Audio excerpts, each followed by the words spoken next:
Hello friends, welcome to online study center. आज हम लोग पढ़ेंगे प्रतियोगिता दर्पण। प्रतियोगिता दर्पण ये हिंदी मासिक पत्रिका है, करंट अफेयर्स की पत्रिका है और ये फरवरी 2024 का एडिशन है। ठीक है, ये फरवरी का है और फुल एक्सप्लेनेशन के साथ में हम लोग पढ़ेंगे। वीडियो अच्छा लगेगा तो लाइक कीजिएगा। पीडीएफ का लिंक आपको डिस्क्रिप्शन में मिलेगा। ठीक है, तो चलिए शुरू करते हैं राष्ट्रीय घटनाक्रम से। शुरू करेंगे राष्ट्रीय घटनाक्रम से, जहां पहला टॉपिक है कि नए चुनाव के पश्चात भारी बहुमत के साथ राजस्थान, मध्य प्रदेश और छत्तीसगढ़ में भाजपा की सरकार बनी। वहीं आपको देखा जाए तो तेलंगाना में कांग्रेस की और मिजोरम में जो स्थानीय दल है उसकी सरकार बनी। तो देखिए, अक्टूबर नवंबर में राजस्थान, मध्य प्रदेश, छत्तीसगढ़, तेलंगाना और मिजोरम, कुल 5 राज्यों में विभिन्न चरणों में विधानसभा के चुनाव संपन्न हुए थे और इस चुनाव में आपको राजस्थान, मध्य प्रदेश, छत्तीसगढ़ में बीजेपी की सरकारें बनी। वहीं आपको राजस्थान और छत्तीसगढ़ में कांग्रेस को सत्ता में विस्थापित कर सरकार बनाने में सफलता प्राप्त की है बीजेपी ने। ठीक है, देखिए आते हैं राजस्थान में। ठीक है, राजस्थान में देखा जाए तो राजस्थान में विगत 30 वर्षों से चला आ रहा जो हर चुनाव में सरकार बदलने का रिवाज है, वो इस बार भी कायम रहा। राजस्थान की जो विधानसभा की कुल सीटें हैं, वो कुल 200 सीटें हैं। ठीक है, और यहाँ 200 सीटें हैं जिसमें आपको देखें तो 23 नवंबर को 199 सीटों के लिए मतदान हुए थे। आपको एक सीट का जो मतदान नहीं हुआ था, वो श्री गंगानगर का सीट था। वहां पर एक प्रत्याशी का निधन होने के कारण वहां चुनाव जो है स्थगित कर दिया गया था। ठीक है, और देखिए 75.45% मतदाताओं ने अपने मताधिकार का प्रयोग किया है यहाँ पर। ठीक है, राजस्थान में। और वहाँ पार्टी का दलगत स्थिति देखा जाए तो भारतीय जनता पार्टी जहाँ 2018 में मात्र 73 सीटें जीत सकी थी, 2023 में 115 सीटें पर बीजेपी ने जीत हासिल की। कांग्रेस जहां पिछली बार 2018 में 100 सीट जीत सकी थी, इस बार मात्र 69 सीट जीत सकी है। राष्ट्रीय लोकदल इस बार कोई भी सीट नहीं जीत पाया। भारतीय आदिवासी पार्टी इस बार 3 सीटें जीती हैं। बहुजन समाज पार्टी 2 सीटें जीती हैं और अन्य 2 सीटें जीती हैं और निर्दलीय जो है वो 8 सीटें जीती हैं। ठीक है, कुल 199 सीटों का मतदान हुआ था, जिसमें 115 सीटें बीजेपी ने जीतकर अपना सरकार बनाया। ठीक है, चलिए, और यहाँ देखा जाए तो यहाँ पर जो महिलाओं जो निर्वाचित हुई थी, इस बार जो प्रदेश में जो विधानसभा चुनाव हुए, उसमें 20 महिलाएं इस चुनाव में निर्वाचित हुई हैं। ठीक है, जो कि 2018 में 24 था। ठीक है, लेकिन इस बार घटकर 20 रह गया। चलिए नेक्स्ट देखें। आगे है कि विधानसभा के इस चुनाव में बीजेपी ने नई सरकार का गठन किया और पहली बार विधायक जो बने थे भजन लाल शर्मा, उनको विधायक दल का नेता चुना गया। ठीक है, यानी कि विधायक दल का नेता मतलब श्री भजन लाल को ही मुख्यमंत्री बनाया गया। ठीक है, और 15 दिसंबर को राजस्थान के जो राज्यपाल हैं श्री कालराज मिश्र ने प्रदेश के महामंत्री रहे भजन लाल शर्मा, जो कि सांगानेर के विधायक और पार्टी के प्रदेश महामंत्री हैं, उनको मुख्यमंत्री पद की शपथ ग्रहण कराई गई 15 दिसंबर को। ठीक है, चलिए अब आते हैं मध्य प्रदेश की ओर। दूसरा जो था मध्य प्रदेश था और 17 नवंबर 2023 को मध्य प्रदेश की जो 16वीं विधानसभा की सभी सीटों के लिए मतदान कराया गया था, वो भी एक ही चरण में कराया गया था। और यहाँ की जो कुल सीटें हैं वो 230 है। विधानसभा की कुल सीटें मध्य प्रदेश में 230 है और यहाँ जो मतदाताओं ने 77.15% मत का अपना अधिकार का प्रयोग किया, मतलब 77.15 जो मतदाताओं ने वोट डाला। और देखा जाए तो 3 दिसंबर को जो मतगणना हुई, उसमें भाजपा ने 163 सीटों के साथ सत्ता में वापसी की है।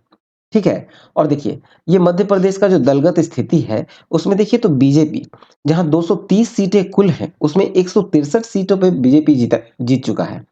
कांग्रेस 66 सीटों पे जीत सका है, जो कि पिछली बार 114 था। ठीक है, और इसमें आपको एक जो है आदिवासी पार्टी का विजेता है और एक सपा का है, कुल 230 सीटें। ठीक है, यहाँ बीजेपी ने अपनी सरकार बनाई। यहाँ देखा जाए तो जो नए मुख्यमंत्री बने हैं वो है मोहन यादव, श्री मोहन यादव, और इनके नेतृत्व में परिवर्तन किया गया यहाँ पर। मतलब बीजेपी जो है इस बार अपना नेतृत्व परिवर्तन किया है। यहाँ पर आपको जो 16 वर्ष से बन रहे थे मुख्यमंत्री शिवराज सिंह चौहान, उनके स्थान पर उनकी सरकार में ही उच्च शिक्षा मंत्री रहे मोहन यादव को नया मुख्यमंत्री बनाया गया। 13 दिसंबर 2023 को उज्जैन दक्षिण विधानसभा सीटों से 3 बार निर्वाचित, मतलब 2013, 2018 और 2023 3 बार निर्वाचित हुए हैं मोहन यादव।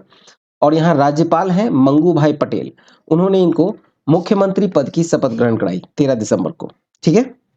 अब तीसरा देखिए, तीसरा है छत्तीसगढ़। 7 और 17 नवंबर 2 दिन यानी 2 चरणों में छत्तीसगढ़ में विधानसभा के चुनाव संपन्न हुए। 3 दिसंबर 2021 को सभी सीटों के लिए मतगणना कराई गई। विधानसभा की कुल सीटें हैं 90। छत्तीसगढ़ की विधानसभा की कुल सीटें 90 हैं। 76.31% मतदाताओं ने अपने मत का प्रयोग किया। ठीक है। और देखा जाए तो महिला विधायकों की जो संख्या इस बार रही वो 19 रही।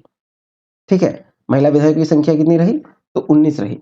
और देखा जाए तो सरकार बनी है यहाँ पर किसकी? तो बीजेपी की। ठीक है। छत्तीसगढ़ में बीजेपी की सरकार बनी है क्योंकि 90 सीटों में से 54 सीटें बीजेपी ने जीत लिया। 10 दिसंबर को रायपुर में पार्टी के जो केंद्रीय पर्यवेक्षकों की उपस्थिति में 59 वर्षीय आदिवासी नेता विष्णुदेव साय को विधायक दल का नेता सर्वसम्मति से चुना गया है।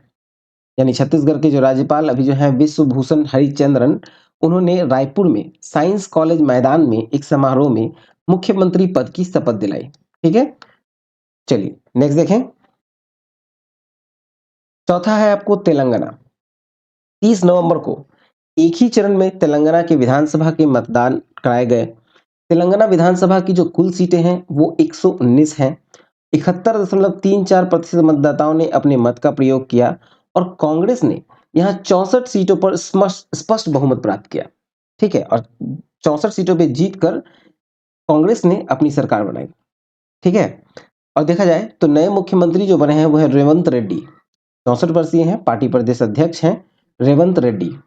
तेलंगाना के राज्यपाल हैं तमिलिसाई सुंदरराजन। हैदराबाद में मुख्यमंत्री पद की शपथ ग्रहण कराई। कांग्रेस ने 64 सीटें जीती हैं। फिर आपको भारत राष्ट्र समिति ने 39 सीटें जीती हैं। भाजपा 8 सीटों पर जीत हासिल कर सका। ठीक है। इस तरह से आपको 119 सीटें हैं कुल। चलिए नेक्स्ट देखें। पांचवा है मिजोरम। 7 नवंबर को पूर्वोत्तर राज्य मिजोरम में सभी सीटों के लिए मतदान एक ही चरण में कराए गए। मिजोरम विधानसभा की जो कुल सीटें हैं वो है 40। 4 दिसंबर को चुनाव आयोग के द्वारा मतगणना कराई गई। और देखा जाए तो जो भारतीय पुलिस सेवा के पूर्व अधिकारी पूर्व वर्षों में कांग्रेस के सांसद रहे हैं लाल दुहोमा जो है उनके नेतृत्व में जो स्थानीय पार्टी है जोरम पीपुल्स मूवमेंट ने 27 सीटों पर विजय दर्ज किया और सत्ता पर कब्जा किया। मतलब नए मुख्यमंत्री बने हैं लाल दुहोमा। 8 दिसंबर को राजधानी आइजॉल में राज्यपाल हरिबाबू ने शपथ ग्रहण कराई। देखा जाए तो कुल सीटें हैं 40। ठीक है। 27 सीटों पर जीत हासिल की जोरम पीपुल्स मूवमेंट ने। मिजो नेशनल फ्रंट ने 10 सीटों पर, भाजपा ने 2 सीटों पर और कांग्रेस ने 1 सीटों पर। ठीक है। चलिए नेक्स्ट देखें। नेक्स्ट टॉपिक है राज्य अब पूर्णतः भाजपा शासित, पूर्णतः कांग्रेस शासित राज्यों की संख्या 3। ठीक है। अगर देखा जाए भाजपा के शासित जो राज्य हैं तो मतलब 12 राज्य ऐसे हैं। ठीक है। देश में अब ऐसे 12 राज्य हैं जहां पर पूर्णतः भाजपा शासित है। ठीक है। और कांग्रेस शासित जो राज्य हैं वो पूर्णतः कांग्रेस शासित राज्य 3 है। देखिए अक्टूबर नवंबर 2023 में 5 राज्यों में चुनाव हुई। ठीक है। और इसके पश्चात जो निर्णय निकल के आया कि भाजपा शासित जो प्रदेश हैं वो 12 हैं।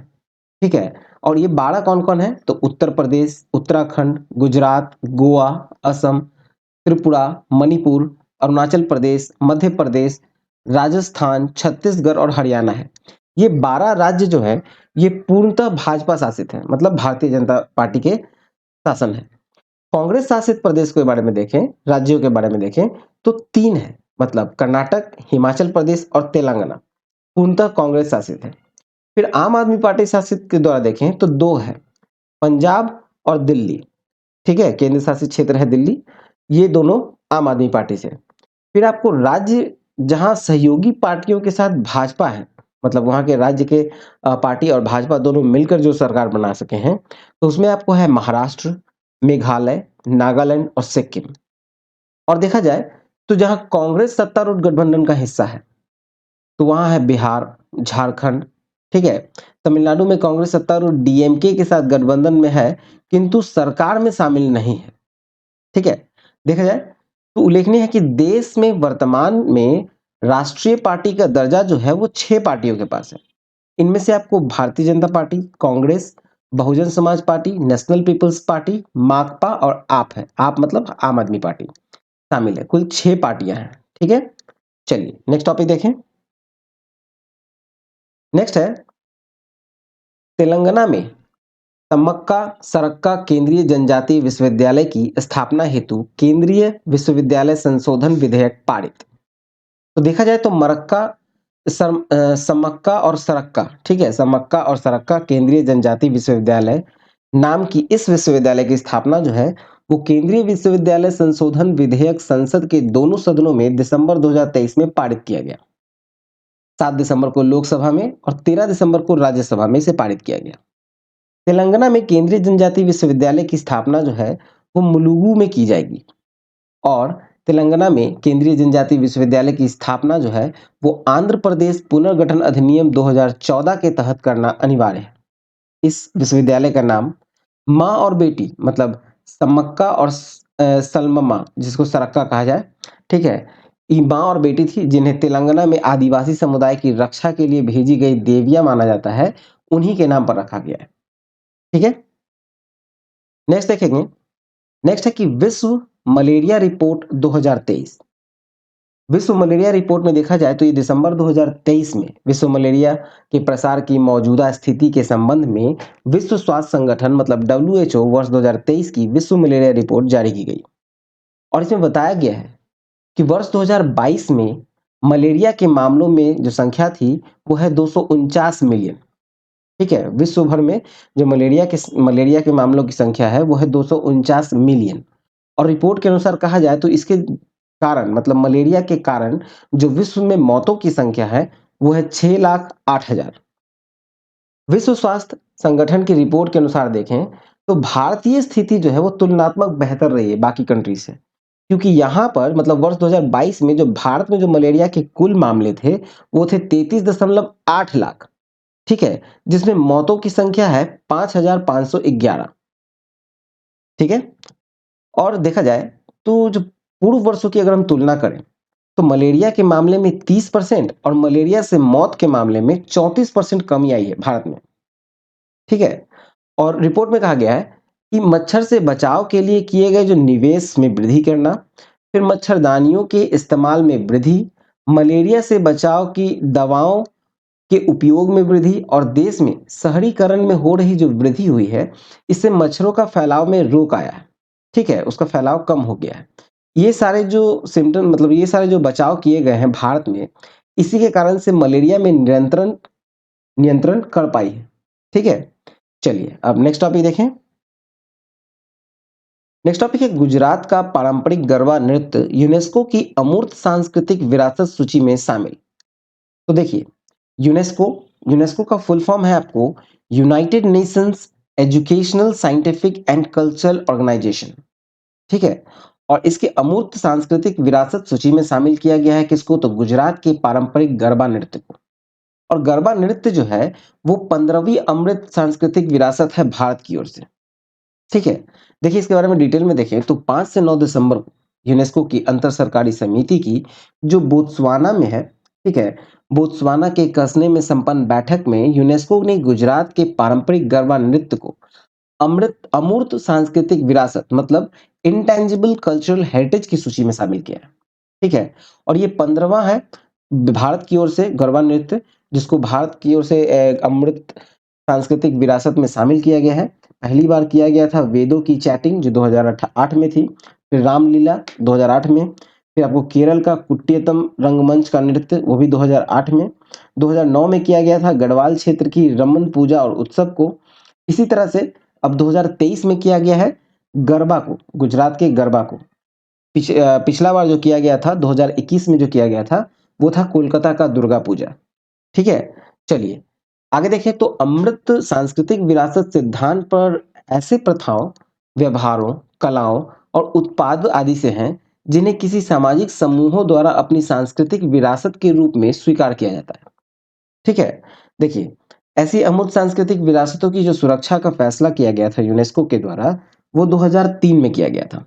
ठीक है? लेकिन इसको जो शुरुआत किया गया, मतलब इसको 3 श्रेणी में रद्द रखा गया और बाकी श्रेणियों में जब इसको शुरू किया गया था, तो वो 2008 में शुरू किया गया था। ठीक है? चलिए नेक्स्ट देखते हैं।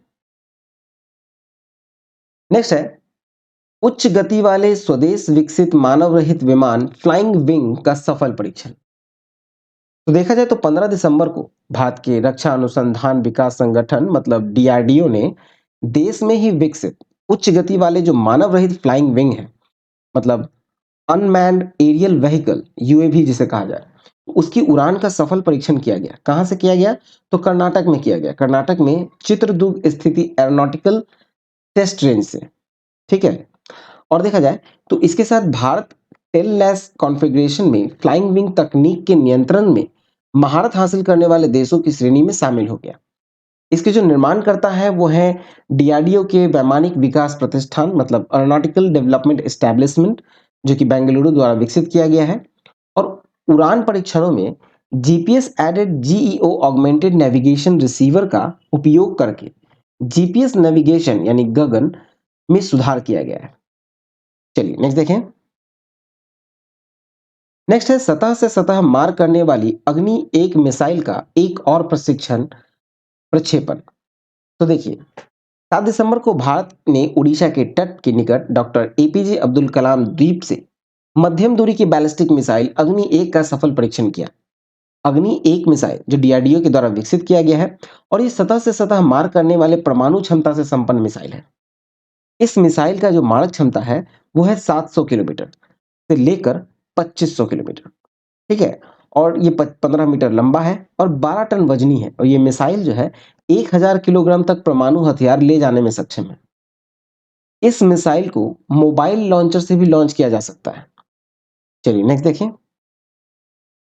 नेक्स्ट है डीआरडीओ ने राज्य सरकार के अनुरोध पर उड़ीसा के तट पर मार्च 2024 तक मिसाइल परीक्षण टाले।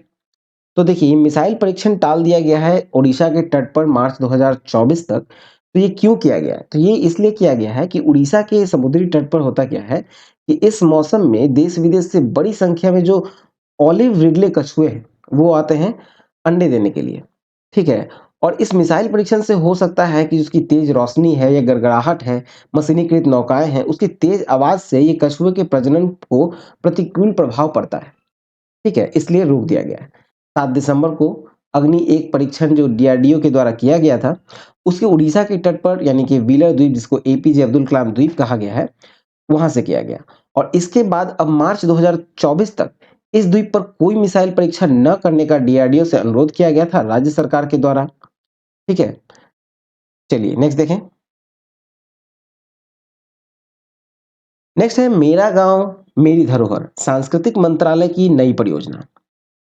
तो देखा जाए तो देश के सभी राज्यों व केंद्र शासित क्षेत्रों में फैले जो भारत के 6.5 लाख गांव के संस्कृत मानचित्र के उद्देश्य मेरा गांव मेरी धरोहर नाम से सांस्कृतिक मंत्रालय द्वारा शुरू की गई अखिल भारतीय परियोजना है।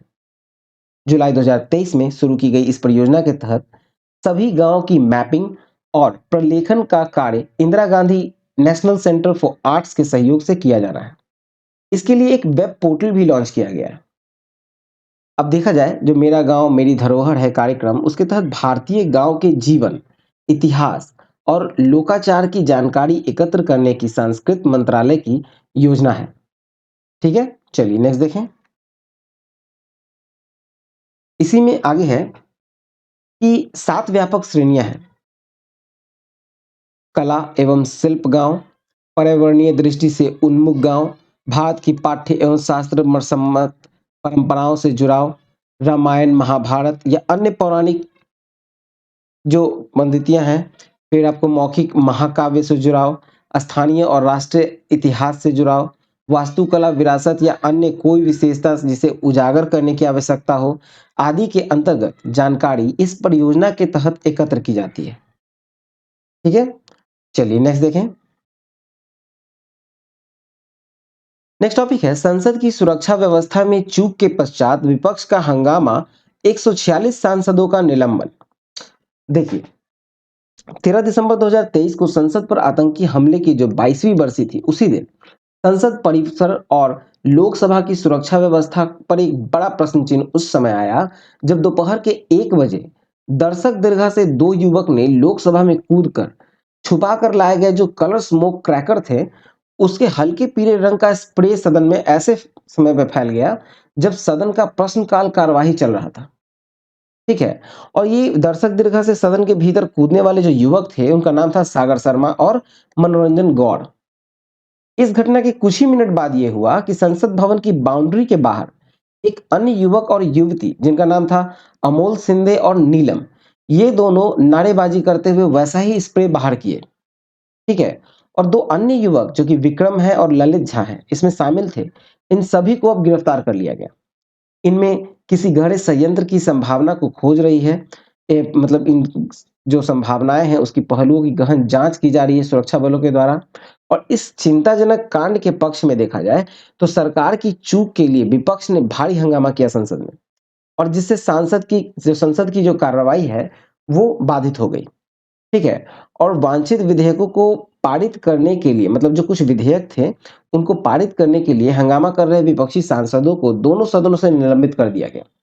लोकसभा से कुल 100 और राज्यसभा से 46 सांसद इस शीतकालीन सत्र में निलंबित किए गए।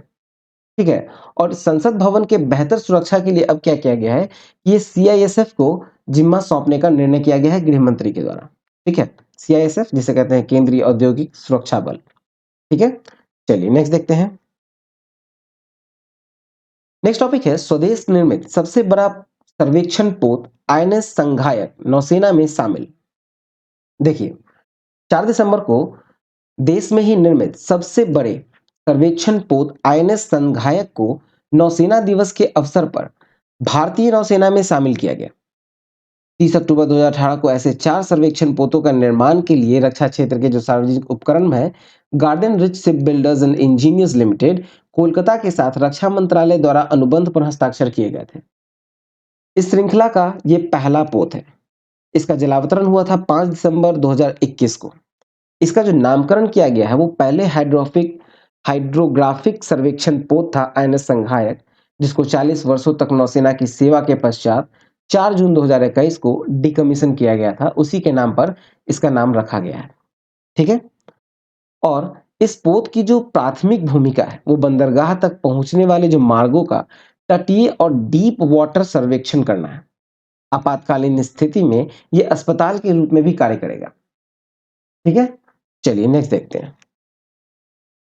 अगला टॉपिक है मालदीव से वापस प्राप्त किए गए युद्धपोत आईएनएस तार मुगली के नाम से भारतीय नौसेना में शामिल। देखिए, 14 दिसंबर को भारतीय नौसेना में विशाखापट्टनम स्थित नौसेना डॉकयार्ड में आयोजित एक औपचारिक कमीशनिंग समारोह में आईएनएस तार मुगली को, जो कि तेज गति से हमला करने वाला जलपोत यानी फास्ट अटैक क्राफ्ट है, को नौसेना के बेड़े में शामिल किया गया। ये एक्चुअली ये जो पोत है ये भारत का ही था। फिर इसको मालदीव को दे दिया गया। मालदीव नेशनल डिफेंस फोर्स को दिया गया उपहार के रूप में, 2006 में दिया गया था। ठीक है। और अब मालदीव ने उसे वापस कर दिया है भारत सरकार को। ठीक है। तो इसको फिर से अब खुद के नौसेना में, भारतीय नौसेना में इसे शामिल किया गया है। इसका 3 बार नाम बदला जा चुका है। ठीक है। इसमें आगे देखेंगे कि इस युद्धपोत को अब तक अपनी सेवा के दौरान 3 नाम के साथ 2 देशों के झंडे तले काम करने का गौरव प्राप्त हुआ। ठीक है। देखिए, 2001 से 2006 तक भारतीय नौसेना में आईएनएस तिलचांग के नाम से ये सक्रिय थी। फिर 2006 में ये मालदीव नेशनल डिफेंस फोर्स को उपहार में दिया गया। 16 अप्रैल 2006 को इस युद्ध को मालदीव में एमसीजीएस हरावी के नाम से मालदीव नेशनल डिफेंस फोर्स में इसे शामिल किया गया। ठीक है। और फिर मई 2023 में मालदीव ने इस युद्धपोत को भारत को वापस कर दिया। पिछले 6 महीने के दौरान विशाखापट्टनम के नौसेना डॉकयार्ड में भारतीय नौसेना द्वारा इस जहाज का व्यापक मरम्मत और उन्नयन किया गया और इसका नया नामकरण किया गया अंडमान समूह के एक सुरमई द्वीप के नाम पर। ठीक है। 40 मीटर लंबाई का यह पोत जो है वो 320 टन का भार स्थापित कर सकता है और 30 नॉटिकल मील से अधिक की गति प्राप्त करने में सक्षम है। चलिए नेक्स्ट देखें। नेक्स्ट है कोचिन शिपयार्ड में निर्माणाधीन 3 पनडुब्बी रोधी युद्धपोतों का जलावतरण और 2 अन्य युद्धपोतों की कील लेइंग। देखा जाए तो 30 नवंबर को युद्धपोत जो कि माहे, मालवान और मैंग्रोल का जलावतरण किया गया। ठीक है। और देखा जाए तो 8 दिसंबर 2023 को 2 अन्य युद्धपोत यानी मालपे और मुल्की के निचले तले की ढलाई हुई है।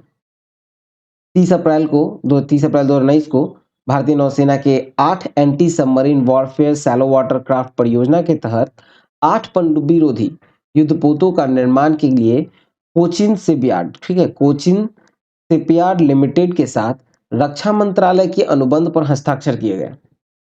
और इस श्रृंखला के पहले तीनों पोतों के जलावतरण जो है वो नौसैनिक परंपरा अनुसार नौसेना के उच्च पदाधिकारियों की पत्नियों के द्वारा अथर्ववेद के मंगलाचरण के बीच किया गया। ठीक है। देखिए इन तीनों पोत का जो जलावतरण हुआ, ठीक है, ये नौसेना के जो उच्च पदाधिकारी हैं उनकी पत्नियों के द्वारा किए गए। ये इसमें देखा जाए तो जो अथर्ववेद के अनुसार हुआ है। और माहे का जो जलावतरण हुआ था, माहे का वो किया गया था वाइस एडमिरल पुनीत बहल जो है, जो कि कमांडेंट आईएनए है, आईएनए, उनकी उपस्थिति में उनकी पत्नी के द्वारा किया गया था। उनकी पत्नी का नाम है अंजलि बहल। ठीक है। फिर आपका है मालवान। मालवान जो है ये एडमिरल सूरज बेरी की उपस्थिति में उनकी पत्नी कंगना बेरी के द्वारा किया गया। फिर आपको मैंग्रोल है। मैंग्रोल का जो जलावतरण हुआ था वो वाइस एडमिरल संजय जे सिंह के जो उपस्थिति में हुआ और उनकी पत्नी है जरीन लॉर्ड सिंह, ठीक है, उन्होंने किया था। ठीक है। चलिए नेक्स्ट टॉपिक देखें। आगे है कि इनमें जो पहला युद्धपोत है उसको 2024 में नौसेना को सौंपने की संभावना है। और इन पोतों का जो नामकरण है वो भारत के समुद्री तट से सटे जो रणनीतिक महत्व के बंदरगाह हैं उनके नाम पर किया गया है। माहे श्रेणी की इन युद्धपोतों का जो स्वदेशी रूप से विकसित अत्यंत अंडर वाटर सेंसर से लैस किया जाएगा, जिसे पानी में छिपी पनडुब्बी को खोज करने में ये सक्षम होंगे। ठीक है। फिर आपको तटीय जल में पनडुब्बी रोधी अभियानों के साथ साथ कम तीव्रता वाले जो समुद्री संचालन और खदान बिछाने परिचालनों के लिए उपयोगी होंगे।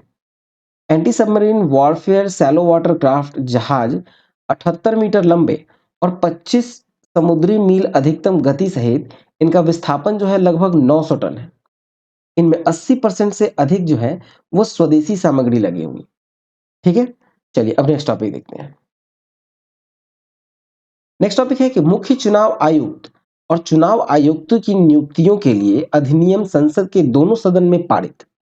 तो देखा जाए तो दिसंबर 2023 में देश के मुख्य चुनाव आयुक्त यानी सीईसी और चुनाव आयुक्तों मतलब ईसीज की नियुक्ति और सेवा शर्तों के लिए एक वैधानिक प्रावधान संसद द्वारा पारित किया जाएगा। और इसमें देखा जाए तो इन पदों पर जो नियुक्ति है उनके चयन जो है वो अब प्रधानमंत्री की अध्यक्षता वाली 3 सदस्यीय समिति के द्वारा किया जाएगा। ठीक है। और लोकसभा में विपक्ष नेता यानी कि नेता विपक्ष न होने की स्थिति में सबसे बड़े जो विपक्षी दल के नेता होंगे वो होंगे। और एक कैबिनेट मंत्री समिति के दो अन्य सदस्य होंगे। ठीक है। देखा जाए तो चयन समिति के विचार के लिए विधि मंत्री और केंद्रीय सचिवों की समिति द्वारा 5 नाम अल्प सूचीबद्ध किए जाएंगे। चयन समिति के पास उन उम्मीदवारों के चुनने का भी अधिकार होगा जिन्हें अल्प सूचीबद्ध नहीं किया गया है। ठीक है। और चीफ इलेक्शन कमिश्नर मतलब सीईसी और जो कि अदर इलेक्शन कमिश्नर होंगे जिनका appointment condition of service and terms of office है बिल 2023 जो है वो लोकसभा में 21 दिसंबर 2023 को मंजूरी दी गई। और 12 दिसंबर 2023 को राज्यसभा में पहले ही ये पारित हो चुकी थी। ठीक है। फिर 28 दिसंबर को राष्ट्रपति ने अनुमोदन के पश्चात विधायक अधिनियमित हो गया। ठीक है। विधेयक जो है वो अधिनियमित हो गया। ठीक है। देखा जाए तो जो चुनाव आयोग में नियुक्ति है आगे अब इसी अधिनियम के प्रावधान के अनुरूप होंगी। या तो कि मुख्य चुनाव आयुक्त और चुनाव आयुक्ति की जो सेवा शर्तें हैं वो अभी तक चुनाव आयोग मतलब चुनाव आयुक्त की सेवा शर्तें वो कार्य संचालन अधिनियम 1991 के तहत होती रही है। ठीक है। चलिए अब नेक्स्ट टॉपिक की ओर मूव करें। अब आते हैं अंतरराष्ट्रीय घटनाक्रम की ओर, जहां देखा जाए तो गाजा में युद्ध विराम के लिए सुरक्षा परिषद में लाए गए प्रस्ताव को अमेरिका का वीटो और महासभा में प्रस्ताव 153-10 के मतांतर से पारित। महासभा में भारत के द्वारा भी युद्ध विराम प्रस्ताव का समर्थन। देखा जाए तो 7 अक्टूबर 2023 को गाजा में फिलिस्तीनी हमास और इजरायली सेना के बीच भीषण युद्ध चल रहे थे। 24 से 30 नवंबर 2023 को मिस्र और कतर की मध्यस्थता में अस्थायी युद्ध विराम हुआ और इस युद्ध विराम के दौरान हुआ कि जो बंदिए थे, जो बंदी जो बनाए हुए थे दोनों एक दूसरे के, उन बंदियों का आदान प्रदान किया गया और ये आदान प्रदान होने के बाद मतलब खत्म होने के बाद फिर से युद्ध जो है वो पुनः तेजी पकड़ लिया। 8 दिसंबर को युद्ध रोकने के लिए संयुक्त राष्ट्र सुरक्षा परिषद में लाया गया एक और युद्ध विराम प्रस्ताव अमेरिका के वीटो के कारण नाकाम हो गया। अस्थायी सदस्य है संयुक्त अरब अमीरात, उसके द्वारा लाया गया था विराम प्रस्ताव जिसमें 13 देशों ने समर्थन किया था, लेकिन जो स्थायी सदस्य अमेरिका है उसने वीटो प्रक्रिया से उसको रोक दिया। ठीक है। और युद्ध विराम प्रस्ताव का समर्थन करने, जो आम जनों की सुरक्षा देने तथा उनके लिए राहत सामग्री भेजने का अनुरोध संयुक्त राष्ट्र महासचिव एंटोनियो गुटेरेस द्वारा भी किया गया था, किंतु प्रस्ताव को वीटो करने वाली जो अमेरिकी राजदूत है रॉबर्ट वुड, उनका कहना है कि प्रस्ताव में हमास के 7 अक्टूबर के इजराइल पर हमले की निंदा न करके उसे एक तरफा बना दिया था। ठीक है, ये अमेरिकी राजदूत रॉबर्ट वुड ने कहा। अब देखा जाए तो 12 दिसंबर को एक बार पुनः युद्ध विराम का प्रस्ताव संयुक्त राष्ट्र महासभा में के विशेष सत्र में स्वीकार किया गया। 193 सदस्य हैं महासभा में, जिसमें 153-10 के मतांतर से ये पारित हो गया और इस युद्ध विराम प्रस्ताव में तत्काल मानवीय युद्ध विराम, सभी बंधकों के तत्काल एवं बिना शर्त रिहाई तथा विस्थापितों तक मानवीय पहुंच सुनिश्चित करने की मांग की गई है। इजराइल के स्थायी प्रतिनिधि के द्वारा इसे पाखंडी प्रस्ताव कहा गया और इस प्रस्ताव के पक्ष में 153 मत पड़े और प्रस्ताव के पक्ष में मत देने वालों में भारत भी शामिल था। अमेरिका, इजराइल, ऑस्ट्रिया, चेक गणराज्य, Guatemala, Liberia, Micronesia, Papua New Guinea, Nauru, Paraguay, ये 10 देश ने इसके विरोध में मत दिए। 23 देश जो थे वो मतदान में हिस्सा नहीं लिए। ठीक है, चलिए नेक्स्ट देखें।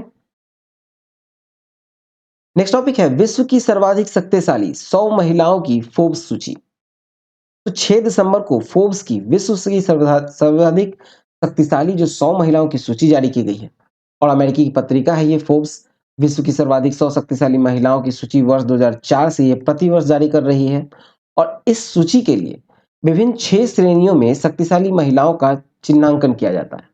वो 6 श्रेणी जो है वो है आपको वित्त, व्यापार, फिलैंथ्रोपी, मीडिया एंड एंटरटेनमेंट, फिर आपको टेक्नोलॉजी और पॉलिटिक्स एंड पॉलिसी शामिल है। ठीक है, ये 6 श्रेणी है और इनमें जो टॉप 10 है पावरफुल, उसमें आपको देखा जाए तो उर्सुला वॉन डेर लेन जो कि बेल्जियम की हैं, यूरोपीय आयोग की अध्यक्ष हैं, पॉलिटिक्स एंड पॉलिसी से हैं। फिर आपको क्रिस्टियाना लगार्ड जो कि फ्रांस की हैं और यूरोपीय केंद्रीय बैंक की अध्यक्ष हैं, ये भी पॉलिटिक्स एंड पॉलिसी के सेक्टर से हैं। फिर आपको कमला हैरिस जो अमेरिका के हैं, अमेरिका के उपराष्ट्रपति हैं कमला हैरिस, वो है पॉलिटिक्स एंड पॉलिसी से। फिर आपको चौथा है जॉर्जिया मेलोनी जो कि इटली की हैं, इटली की प्रधानमंत्री, और ये पॉलिटिक्स एंड पॉलिसी से हैं। फिर आपको टेलर स्विफ्ट जो है अमेरिका की पॉप सिंगर और सॉन्ग राइटर हैं टेलर स्विफ्ट, ये मीडिया एंड एंटरटेनमेंट से है। कारेन लिंच जो है अमेरिका की, वो सीवीएस हेल्थ की सीईओ हैं, ये व्यापार से हैं। इस तरह से आपको ये 10 का नाम दिया गया है। ठीक है, अब आगे देखेंगे कि भारत के कितने हैं जो ये 100 शक्तिशाली महिलाओं में है। ठीक है, भारत की 4 महिलाएं हैं। चलिए नेक्स्ट टॉपिक देखें। नेक्स्ट है कि विश्व की सर्वाधिक शक्तिशाली 100 महिलाओं में भारत की 4 महिलाएं। देखा जाए तो निर्मला सीतारमण जो कि 32वें स्थान पर है। ठीक है, 60 वर्षीय हैं, भारत की वित्त एवं कॉर्पोरेट मामलों की मंत्री हैं और लगातार ये 5वीं बार विश्व की सर्वाधिक शक्तिशाली महिलाओं की फोर्ब्स की सूची में स्थान मिला है इनको। फिर आता है रोशनी नाडर मल्होत्रा, 60वें स्थान पे है, 42 वर्षीय है रोशनी नाडर मल्होत्रा, एचसीएल के संस्थापक चेयरमैन शिव नादर की इकलौती संतान और आईटी क्षेत्र की इस मल्टीनेशनल कंपनी की चेयरपर्सन है। 70वें स्थान पे है सोमा मंडल, जिसे कहा जाता है क्वीन ऑफ स्टील। ठीक है, श्रीमती सोमा मंडल जो है वो सार्वजनिक क्षेत्र की भारतीय इस्पात प्राधिकरण यानी सेल की चेयरपर्सन रही हैं। सेल से सेवानिवृत्त के पश्चात ये पब्लिक एंटरप्राइज सिलेक्शन बोर्ड की सदस्य उन्हें बनाया गया है। फिर चौथा जो है किरण मजूमदार सौ जो है वह 100 में से 76वें स्थान पर है। 70 वर्षीय किरण मजूमदार शॉ जो है वो बायोटेक्नोलॉजी क्षेत्र की बेंगलुरु स्थित कंपनी है बायोकॉन, उसकी चेयरपर्सन है। उद्योग व्यापार जगत के अनेकों पुरस्कारों से वो सम्मानित है। ठीक है। और भारत सरकार ने इन्हें पद्मश्री 1989 में दिया था, पद्म भूषण 2005 में दिया गया था इन्हें। ठीक है। चलिए नेक्स्ट टॉपिक देखें। नेक्स्ट टॉपिक है कॉप 28 दुबई में संपन्न। देखा जाए तो 30 नवंबर से 13 दिसंबर को जलवायु परिवर्तन के ग्लोबल वार्मिंग जैसे दुष्प्रभाव से निपटने के लिए United Nations framework convention on climate change में शामिल लगभग 200 देश का 28वां वार्षिक सम्मेलन कॉप 28 यानी कॉन्फ्रेंस ऑफ पार्टीज 28 जो है वो संयुक्त अरब अमीरात में संपन्न हुआ है। ये सम्मेलन जो है वो मूलतः 12 दिसंबर को समाप्त होना था, लेकिन जीवाश्म ईंधन से संबंधित जो समझौते थे उस पर बहस लंबी चली और ये 13 दिसंबर को समाप्त हुआ। कॉप 28 सम्मेलन जो है वो यूएई के उद्योग एवं उच्च प्रौद्योगिकी मंत्री सुल्तान अल जाबेर की अध्यक्षता में संपन्न हुआ। 150 से अधिक वैश्विक नेताओं सहित लगभग 90,000 प्रतिनिधियों, विशेषज्ञों, बैंक और संस्थाओं के प्रतिनिधि शामिल रहे थे। और भारतीय प्रतिनिधि मंडल का नेतृत्व जो किया गया था वो केंद्रीय पर्यावरण मंत्री श्री भूपेंद्र यादव ने किया। ठीक है। चलिए आगे देखें नेक्स्ट टॉपिक की ओर। तो इसी में आगे है कि वैश्विक तापमान में वृद्धि को 1.5 डिग्री सेल्सियस तक सीमित रखने तथा स्वास्थ्य एवं जलवायु के लिए ग्रीन हाउस गैस की विशेषता आपको देखा जाए तो मीथेन से जो उत्सर्जन पर जो अंकुश लगाना, फिर वैश्विक ऊर्जा उत्पादन में जीवाश्म ईंधन की हिस्सेदारी में कटौती करना और अक्षय ऊर्जा और परमाणु ऊर्जा उत्पादन में वृद्धि आदि मुद्दों पर विस्तृत चर्चा हुई इस सम्मेलन में। देखिए, जो जीवाश्म ईंधन है जैसे कि आपको डीजल और पेट्रोल, जिसको ग्लोबल वार्मिंग का सबसे बड़ा कारण माना जाता है, उससे अब दूरी बनाने में सहमत हुआ गया है।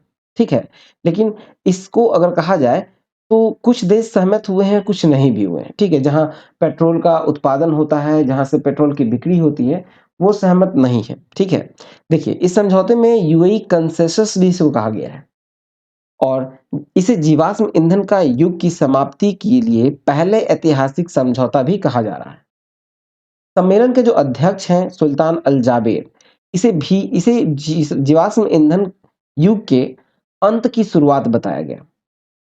ठीक है। कॉप 28 सम्मेलन में 100 से अधिक देशों ने जहां जीवाश्म ईंधन का उपयोग को बंद करने के लिए समय सीमा तय करने की बात कर रहे थे, वहीं विश्व के बड़े तेल उत्पादक देश इसका विरोध किया। ठीक है। चलिए आगे है कि कोयले के उपयोग को कम करने, साथ-साथ वैश्विक नवीकरणीय ऊर्जा क्षमता को 2030 तक 3 गुना करने तथा मीथेन उत्सर्जन में कमी लाने को भी कहा गया है। संयुक्त राष्ट्र जलवायु परिवर्तन का जो आगामी शिखर सम्मेलन होगा COP 29, वो अजरबैजान के बाकू में नवंबर 2024 में। चलिए नेक्स्ट देखें। नेक्स्ट टॉपिक है कीनिया के राष्ट्रपति विलियम रूटो की भारत यात्रा। तो 4 से 6 दिसंबर को कीनिया के राष्ट्रपति विलियम समाई रूटो अपने देश के उच्च स्तरीय शिष्टमंडल के साथ भारत की आधिकारिक यात्रा पर आए। 5 दिसंबर को राष्ट्रपति भवन में गार्ड ऑफ ऑनर के साथ उनका औपचारिक स्वागत किया गया। दोनों देशों के हिंद महासागर से जुड़े होने के कारण समुद्री सुरक्षा, समुद्री डकैती और मादक पदार्थों की तस्करी वार्ता में साझी प्राथमिकता में रही। फिर देखा जाए तो आतंकवाद को मानवता के लिए गंभीर चुनौती मानते हुए इसके विरुद्ध लड़ाई में आपसी सहयोग बढ़ाने का निर्णय किया गया। कीनिया के जो ग्लोबल बायोफ्यूल्स अलायंस हैं, कीनिया को शामिल करने के लिए, ठीक है, global biofuel alliance, international big cat alliance और इंटरनेशनल सोलर अलायंस से जुड़ने का जो निर्णय है उसका भारत ने स्वागत किया है। ठीक है। और जो कि आर्थिक समझौते को पूरी क्षमता से लाभ उठाने के लिए नए अवसर तलाश में सहमति हुई है। विभिन्न क्षेत्रों के सहयोग में 5 समझौते पर हस्ताक्षर इस अवसर पे किए गए हैं। चलिए नेक्स्ट टॉपिक देखें। नेक्स्ट टॉपिक है अल्जीरिया। सिएरा लियोन, दक्षिण कोरिया, गुयाना और स्लोवेनिया 1 जनवरी 2024 से संयुक्त राष्ट्र सुरक्षा परिषद के नए अस्थायी सदस्य। देखिए, 1 जनवरी को अल्जीरिया, सिएरा लियोन, दक्षिण कोरिया, गुयाना और स्लोवेनिया ये जो है 15 सदस्यीय सुरक्षा परिषद के नए अस्थायी सदस्य बने। 2 वर्ष का कार्यकाल होगा, 2024 से 25 की सदस्यता इनको दी गई है और संयुक्त राष्ट्र महासभा में इनका जो चुनाव हुआ था वो 6 जून 2023 को किया गया था।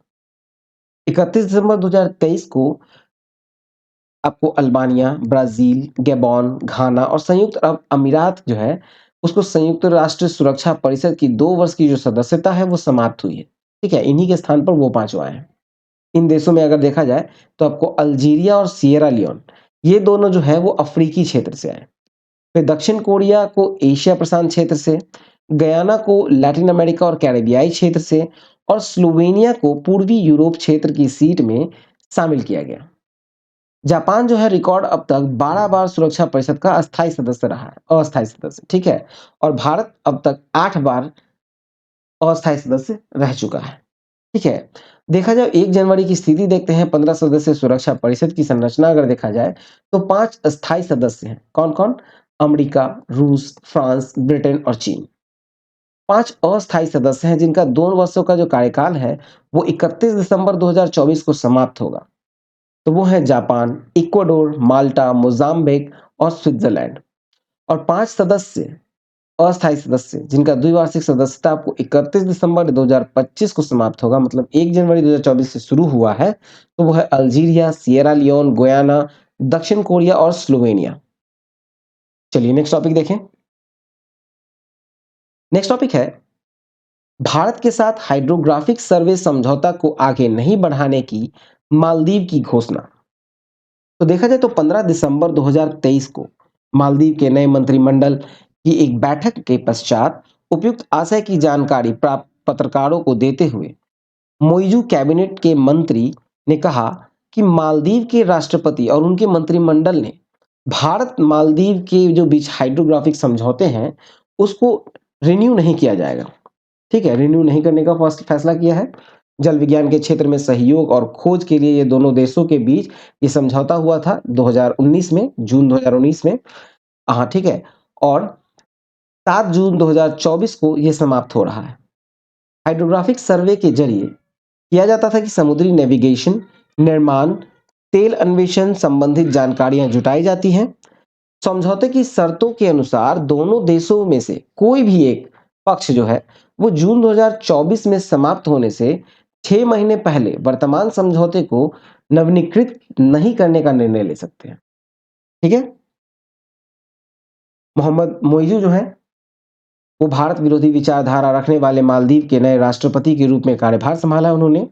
मोहम्मद मोइजू ने राष्ट्रपति के रूप में शपथ ग्रहण करने के साथ ही मालदीव से अपनी सेनाएं हटाने का अनुरोध भी भारत सरकार से नवंबर 2023 में किया था। ठीक है? चलिए नेक्स्ट देखते हैं। नेक्स्ट है अब्देल फतेह अल सीसी लगातार तीसरे कार्यकाल हेतु मिस्र के राष्ट्रपति निर्वाचित। तो देखा जाए तो 10 से 12 दिसंबर को मिस्र के राष्ट्रपति पद के लिए जो मतदान हुए उसमें 89.6% मत जो है वो अल सीसी को प्राप्त हुए और इससे वो लगातार तीसरे कार्यकाल के लिए यानी कि 6 वर्ष और सत्ता में रहेंगे। 2023 में ताजा चुनाव में राष्ट्रपति अल सीसी जो है, ठीक है, अल सीसी को किसी गंभीर चुनौती का सामना नहीं करना पड़ा। मिस्र की जो धीमी अर्थव्यवस्था को लेकर लोगों में यद्यपि असंतोष था, लेकिन जो गाजा की लड़ाई छिड़ी और इस लड़ाई छिड़ जाने पर जो राष्ट्रपति ने इससे निपटने में सफलता इसको मिली। ठीक है? चलिए नेक्स्ट देखते हैं। नेक्स्ट है ओमान के सुल्तान हैथम बिन तारिक की भारत यात्रा। तो देखा जाए तो 15 से 17 दिसंबर 2023 को ओमान के शासक सुल्तान हैथम बिन तारिक ने अपने देश की उच्च स्तरीय शिष्टमंडल के साथ भारत की राजकीय यात्रा की। वरिष्ठ मंत्रियों के अतिरिक्त ओमान के जो उच्च अधिकारी हैं और उद्यमी का दल भी इस यात्रा पर उनके साथ थे। 16 दिसंबर को औपचारिक स्वागत किया गया राष्ट्रपति भवन में गार्ड ऑफ ऑनर के साथ प्रधानमंत्री मोदी ने इसका स्वागत किया और सुरक्षा, रक्षा, व्यापार, सांस्कृतिक लोगों के बीच जो संबंध हैं और अर्थव्यवस्था के प्रमुख क्षेत्र में जो द्विपक्षीय सहयोग को बढ़ाने पर ध्यान दिया गया इस वार्ता में। देखा जाए तो दोनों देशों के बीच जो द्विपक्षीय व्यापार है 2020-21 में 5.4 अरब डॉलर का था, लेकिन इस बार यानी 2022-23 में ये बढ़कर 12.3 अरब डॉलर हो गया। इस प्रगति पर दोनों शासन प्रमुखों ने संतोष व्यक्त किया है। ठीक है। और देखें तो जो व्यापक आर्थिक भागीदारी समझौता है, मतलब जो कम्प्रिहेंसिव इकोनॉमिक पार्टनरशिप एग्रीमेंट है, उसके लिए दोनों देशों के बीच जो चल रही वार्ता है इसकी भी समीक्षा की गई। नागरिक उड्डयन व एयर कनेक्टिविटी के क्षेत्र में सहयोग बढ़ाने में रुचि दोनों ने व्यक्त की। स्वास्थ्य के क्षेत्र में सहयोग बढ़ाने, विशेषता आपको आयुर्वेद के क्षेत्र में सहयोग संवर्धन में रुचि ओमान की ओर से व्यक्त की गई। रिमोट सेंसिंग, उपग्रह प्रक्षेपण, संचार के क्षेत्र में सहयोग, दोनों देशों के बीच पर्यटन के क्षेत्र में विस्तार के प्रति प्रतिबद्धता, दोनों पक्षों ने प्रतिबद्धता व्यक्त किया है। इजराइल हमास का युद्ध सहित क्षेत्रीय और अंतर्राष्ट्रीय मुद्दों पर भी विचार दोनों पक्षों ने साझा किया। विभिन्न क्षेत्रों में सहयोग के 8 समझौता ज्ञापन पर हस्ताक्षर किए गए। ठीक है। और देखा जाए तो दोनों देशों के बीच जो सहयोग संवर्धन के लिए भविष्य के लिए साझेदारी, मतलब अ पार्टनरशिप फॉर फ्यूचर शीर्षक से एक साझा दस्तावेज जिसमें कि भारत के अमृतकाल विजन और ओमान के विजन 2040 का समावेश है। ठीक है। और देखा जाए तो इन्वेस्ट इंडिया में एक ओमान डेस्क और इन्वेस्ट ओमान में एक इंडिया डेस्क बनाने की सहमति हुई। भारतीय सांस्कृतिक संबंध परिषद की हिंदी पीठ की स्थापना की घोषणा की गई है। ठीक है। चलिए नेक्स्ट टॉपिक देखें। अब आते हैं आर्थिक वाणिज्यिक परिदृश्य की ओर, जहां पहला है कि 2018-19 से 2022-23 के दौरान देश में अंतर्देशीय मत्स्य उत्पादन में 34.9% की वृद्धि। तो देखा जाए तो 8 दिसंबर को केंद्रीय मत्स्य पालन, पशुपालन और डेयरी मंत्री जो हैं श्री पुरुषोत्तम रुपाला, उन्होंने राज्यसभा में एक प्रदत्त जानकारी के अनुसार 2018-19 में देश में अंतर्देशीय मत्स्य उत्पादन 97.20 लाख टन था, जो कि बढ़कर 2022-23 में 131.13 लाख टन रहा। इस प्रकार इस अवधि में 34.9% की वृद्धि देखी गई। ठीक है।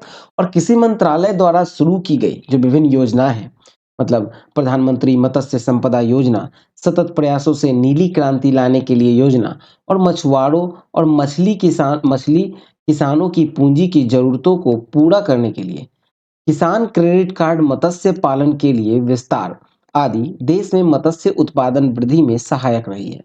ठीक है।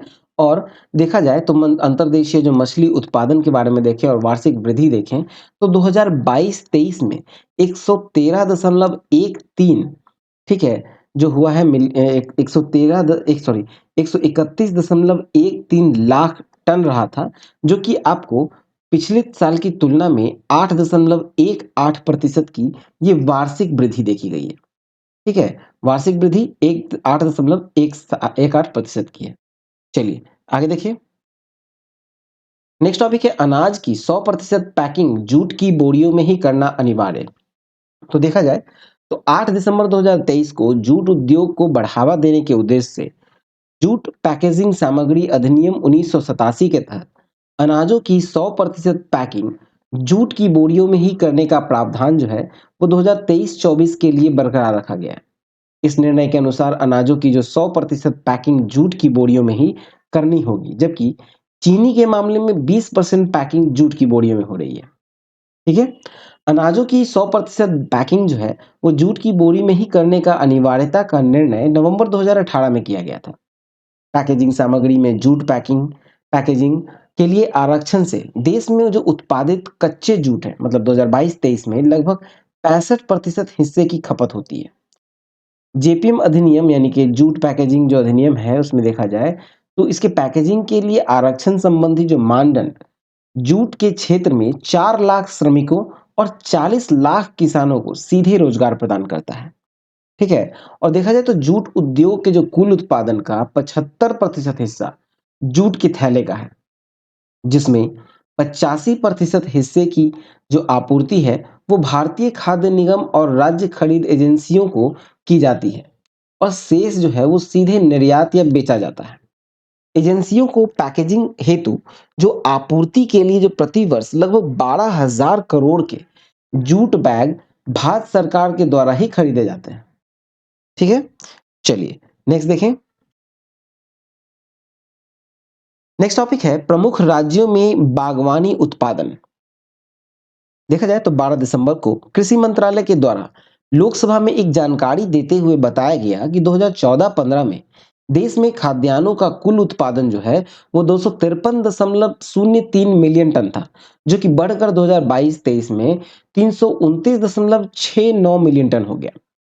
बागवानी उत्पादन जिसमें फल, सब्जी, फूल आदि का उत्पादन शामिल है। 2022-23 में 351.2 मिलियन टन, मतलब ये दूसरे अग्रिम अनुमान रहा, जो कि खाद्यान्न उत्पादन से भी अधिक है। ठीक है, देखिए कृषि मंत्रालय के द्वारा इसके साथ ही लोकसभा में बताया गया कि सब्जी फल जो उत्पादन है उसके मामले में भारत का विश्व में दूसरा स्थान है, और पपीता, केला, नींबू, भिंडी ये सब जो फसल हैं इसके उत्पादन में देश में पहला स्थान है। ठीक है, और देशों के प्रमुख राज्यों में देखा जाए विगत 10 वर्षों में जो बागानी उत्पादन हुई है उसमें जो वृद्धि के आंकड़े देखें तो उसमें अगर हम लोग देखें तो आंध्र प्रदेश जो कि 2013-14 में 20.97 था, ठीक है, मिलियन टन, जो कि अब हो गया है 2022-23 के दूसरे अग्रिम अनुमान में 27.69 मिलियन टन। ठीक है, ये आंध्र प्रदेश में केवल था किसका, तो बागानी उत्पादन होगा।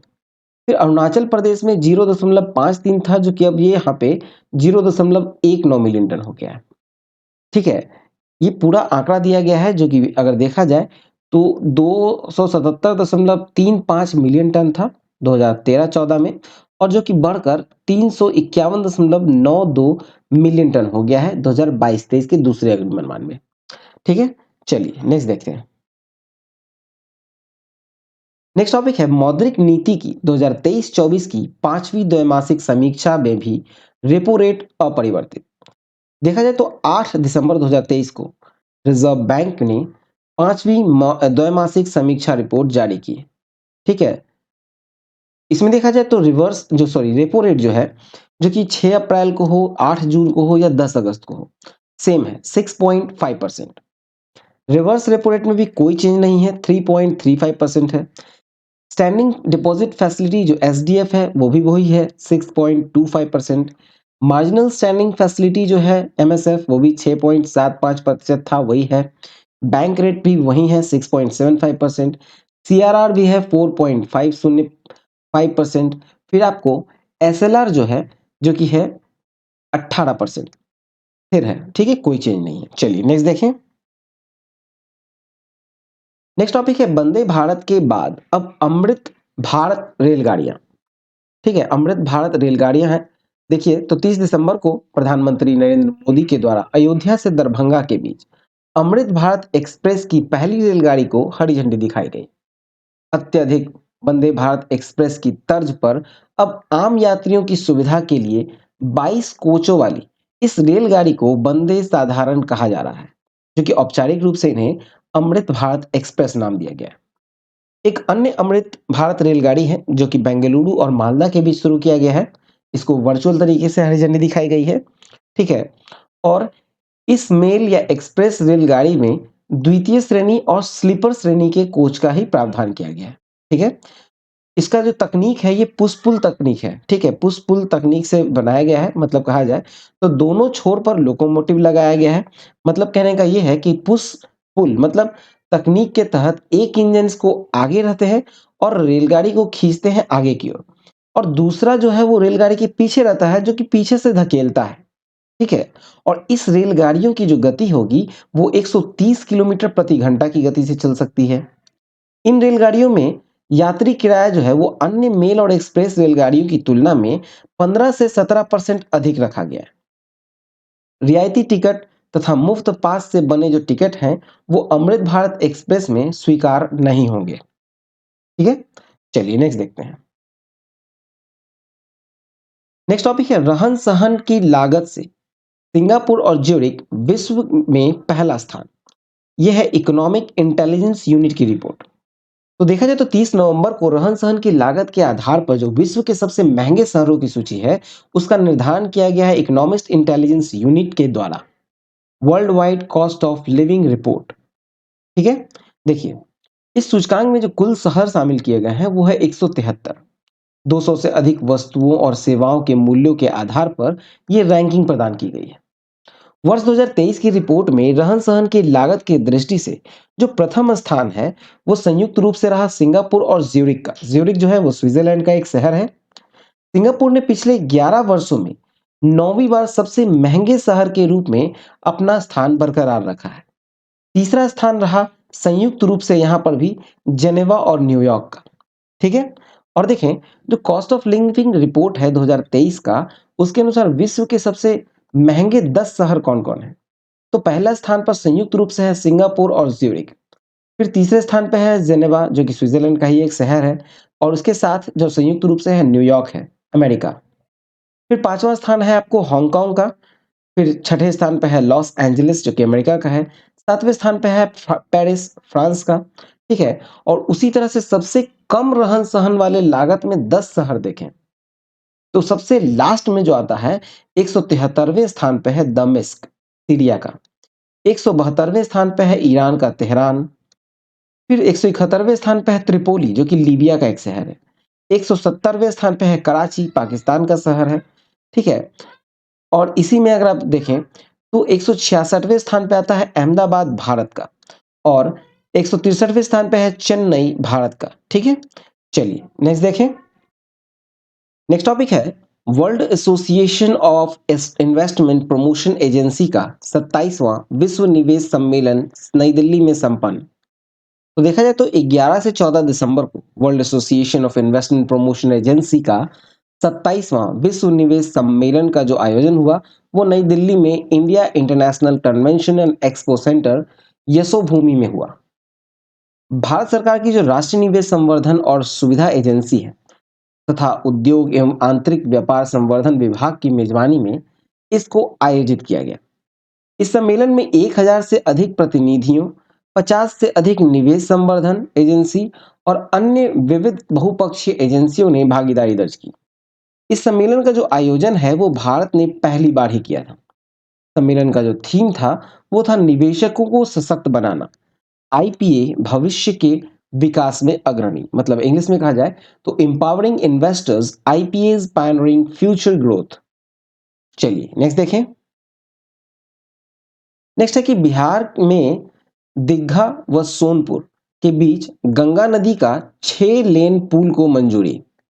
तो देखा जाए तो 27 दिसंबर को बिहार में गंगा नदी पर दीघा और सोनपुर को जोड़ने वाली जो 4.56 किलोमीटर के जो लंबे 6 लेन पुल का निर्माण को प्रधानमंत्री नरेंद्र मोदी की अध्यक्षता में आर्थिक मामलों की मंत्रिमंडल समिति ने मंजूरी प्रदान की है। दीघा यानी कि पटना में गंगा नदी के दक्षिणी तट पर, और सोनपुर जो कि सारण जिले में गंगा नदी के उत्तरी तट पर स्थित है। वर्तमान में केवल एक हल्की वाहन की आवाजाही के लिए ही रेल सह सड़क पुल से जुड़े हैं। वर्तमान में केवल हल्के वाहन की आवाजाही के लिए ही रेल से सड़क पुल से जुड़े हैं, और ये जो माल और वस्तुओं के जो परिवहन है उसके लिए इसका हल्का उपयोग नहीं किया जाता है। ठीक है? मतलब इसका कोई भी उपयोग नहीं किया जाता है। ठीक है? और इस समय जो परियोजना की लागत होगी वो 3064.45 करोड़ है, जिसमें कि 2233.81 करोड़ सिविल निर्माण लागत शामिल है। आकलित की गई यह कार्य जो है वो 42 महीने में पूरा करने का लक्ष्य है। ठीक है? चलिए नेक्स्ट देखते हैं। नेक्स्ट है कि 2000 मूल्यों के 97.26% करेंसी नोट जो है वो 30 नवंबर 2023 तक रिजर्व बैंक को वापस, और ये आरबीआई की रिपोर्ट है। देखिए, आरबीआई ने 1 दिसंबर 2023 को विज्ञप्ति में बताया कि 30 नवंबर 2023 तक 2000 मूल्य के 97.26% करेंसी नोट आरबीआई को वापस किए जा चुके हैं। आरबीआई ने 19 मई 2023 को 2000 के नोटों को वैध मुद्रा का दर्जा बरकरार रखा और इन नोटों को वापस लेने की घोषणा की थी। 30 सितंबर की समय सीमा निर्धारित की गई थी। इसके बाद फिर वो 7 अक्टूबर तक बढ़ा दिया गया था। 7 अक्टूबर के बाद भी जिन्होंने नोट को नहीं बदला या अपने बैंक खातों में जमा नहीं कर सके, वो सीधे रिजर्व बैंक के निर्गम कार्यालय से बदलने की सुविधा आरबीआई ने दी है। 19 मई 2023 के पूर्व कुल 3.56 लाख करोड़ मूल्य के 2000 की करेंसी नोट चलन में थे, जो कि 30 नवंबर 2023 को 97 मतलब 9760 करोड़ के रह गए थे। ठीक है, चलिए नेक्स्ट देखते हैं। नेक्स्ट है सत्र 2024 हेतु कोपड़ा के नए न्यूनतम समर्थन मूल्य। कोपड़ा, कोपड़ा मीन्स नारियल। ठीक है, 27 दिसंबर को केंद्र सरकार के सत्र ने 2024 के सत्र ने कोपड़ा यानी नारियल के लिए न्यूनतम समर्थन मूल्य को मंजूरी दी। प्रधानमंत्री नरेंद्र मोदी की अध्यक्षता में जो आर्थिक मामलों की मंत्रिमंडल की समिति है, उसके द्वारा लिए गए निर्णय के तहत औसत गुणवत्ता वाले जो मिनिंग कोपड़ा है, ठीक है, मिनिंग कोपड़ा, उसका न्यूनतम समर्थन मूल्य जो है वो 10,860 प्रति क्विंटल से बढ़ाकर 11,160 रुपए प्रति क्विंटल किया गया। मतलब प्रति क्विंटल 300 रुपए की वृद्धि की गई।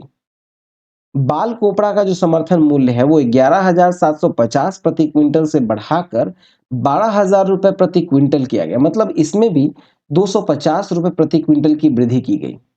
ठीक है, समर्थन मूल्य जो है वो मिलिंग कोपड़ा कि अखिल भारतीय औसत उत्पादन लागत यानी कि all India weighted average cost of production पर 51.54% तथा बाल कोपड़ा के मामले में 63.26% लाभ सुनिश्चित करेंगे। ठीक है, इसमें देखें तो जो मिलिंग कोपड़ा का जो उपयोग होता है वो तेल निकालने के लिए, और बाल कोपड़ा का जो उपयोग होता है वो सूखे फल के रूप में खाने के लिए और धार्मिक उद्देश्यों के लिए मुख्यतः इस्तेमाल किया जाता है।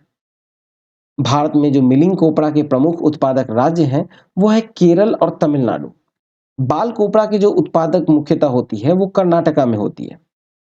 नारियल के जो कुल उत्पादन और उत्पादकता के मामले में देखें तो भारत का स्थान जो है वो विश्व में पहले स्थान पर है। ठीक है, चलिए नेक्स्ट देखें। नेक्स्ट है विदेश से संप्रेषित धन प्राप्तियों में भारत का पहला स्थान। ये विश्व बैंक की रिपोर्ट है। तो देखा जाए तो दिसंबर 2023 में विश्व बैंक की जारी जो ताजा रिपोर्ट है उसके अनुसार विदेशों से संप्रेषित धन की भारत की जो प्राप्तियां हैं 2023 में वो 125 अरब डॉलर अनुमानित है। किसी भी वर्ष में अब तक का ये सर्वोच्च प्राप्ति है। वर्ष 2022 की तुलना में यह 12.4% अधिक अनुमानित है। विभिन्न देशों में धन संप्रेषण के संबंध में जो विस्तृत आंकड़े हैं वो विश्व बैंक की migration and development brief report में जारी किए जाते हैं। रिपोर्ट के अनुसार कहा जाए तो जो संप्रेषित धन प्राप्त करने वाले पहले 5 देश है 2023 में, उसमें भारत जो है वो 125 अरब डॉलर, मैक्सिको जो है वो 67 अरब डॉलर, चीन तीसरे स्थान पर है 50 अरब डॉलर, फिलीपींस चौथे स्थान पर है 40 अरब डॉलर और मिस्र है 5वें स्थान पर 24 अरब डॉलर का। ठीक है, जीडीपी में अगर देखें वृद्धि मतलब जो प्राप्त राशि हो रही है तो उस देश की जो जीडीपी में सर्वाधिक प्राप्तियां हैं वो 5 देश में देखें तो पहले स्थान पे आता है आपको ताजिकिस्तान। संप्रेषित धन प्राप्ति जीडीपी का 48% है इसके पास। फिर टोंगा दूसरे स्थान पे है 41% के साथ, समोआ 32%, लेबनान 28% और निकारागुआ जीडीपी की 27% इसके रहे। ठीक है, और देखें तो 2023 के दौरान भारत को जो प्राप्त संप्रेषण है मतलब बाहर से आने वाले जो धन है उसमें सर्वाधिक योगदान रहा अमेरिका का और दूसरा स्थान रहा संयुक्त अरब अमीरात का।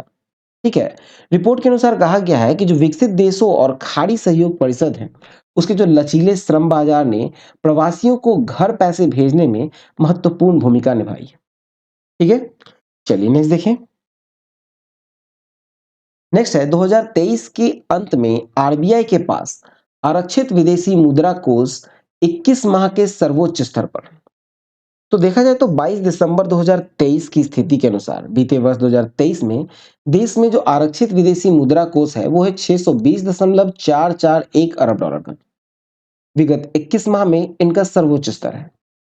2022 की तुलना में 2023 के दौरान जो विदेशी मुद्रा कोष का लगभग 58 अरब डॉलर की वृद्धि हुई है। रिपोर्ट के अनुसार कुल 620.441 अरब डॉलर के विदेशी मुद्रा कोष में 549.747 अरब डॉलर जो है वो विदेशी मुद्रा परिसंपत्ति है। ठीक है, अब देखिए जो विदेशी मुद्रा परिसंपत्ति में देखें, यानी कि फॉरेन करेंसी एसेट्स जो हैं, वो भारत के पास 22 दिसंबर की स्थिति है, ठीक है? 549.747 अरब डॉलर है। स्वर्ण में है 47.474 अरब डॉलर। विशेष आहरण अधिकार जो है एसडीआर, वो है 18.327 अरब डॉलर। अंतर्राष्ट्रीय मुद्रा कोष के पास जो है आरक्षित राशि, वो है 4.894, यानी कि कुल विदेशी मुद्रा कोष जो है वो है 620.441 अरब डॉलर का। ठीक है, चलिए नेक्स्ट देखते हैं। अब आते हैं नियुक्ति की ओर, मतलब अपॉइंटमेंट। तो देखा जाए तो श्रीलंका में भारत के नए उच्चायुक्त नियुक्त हुए हैं संतोष झा।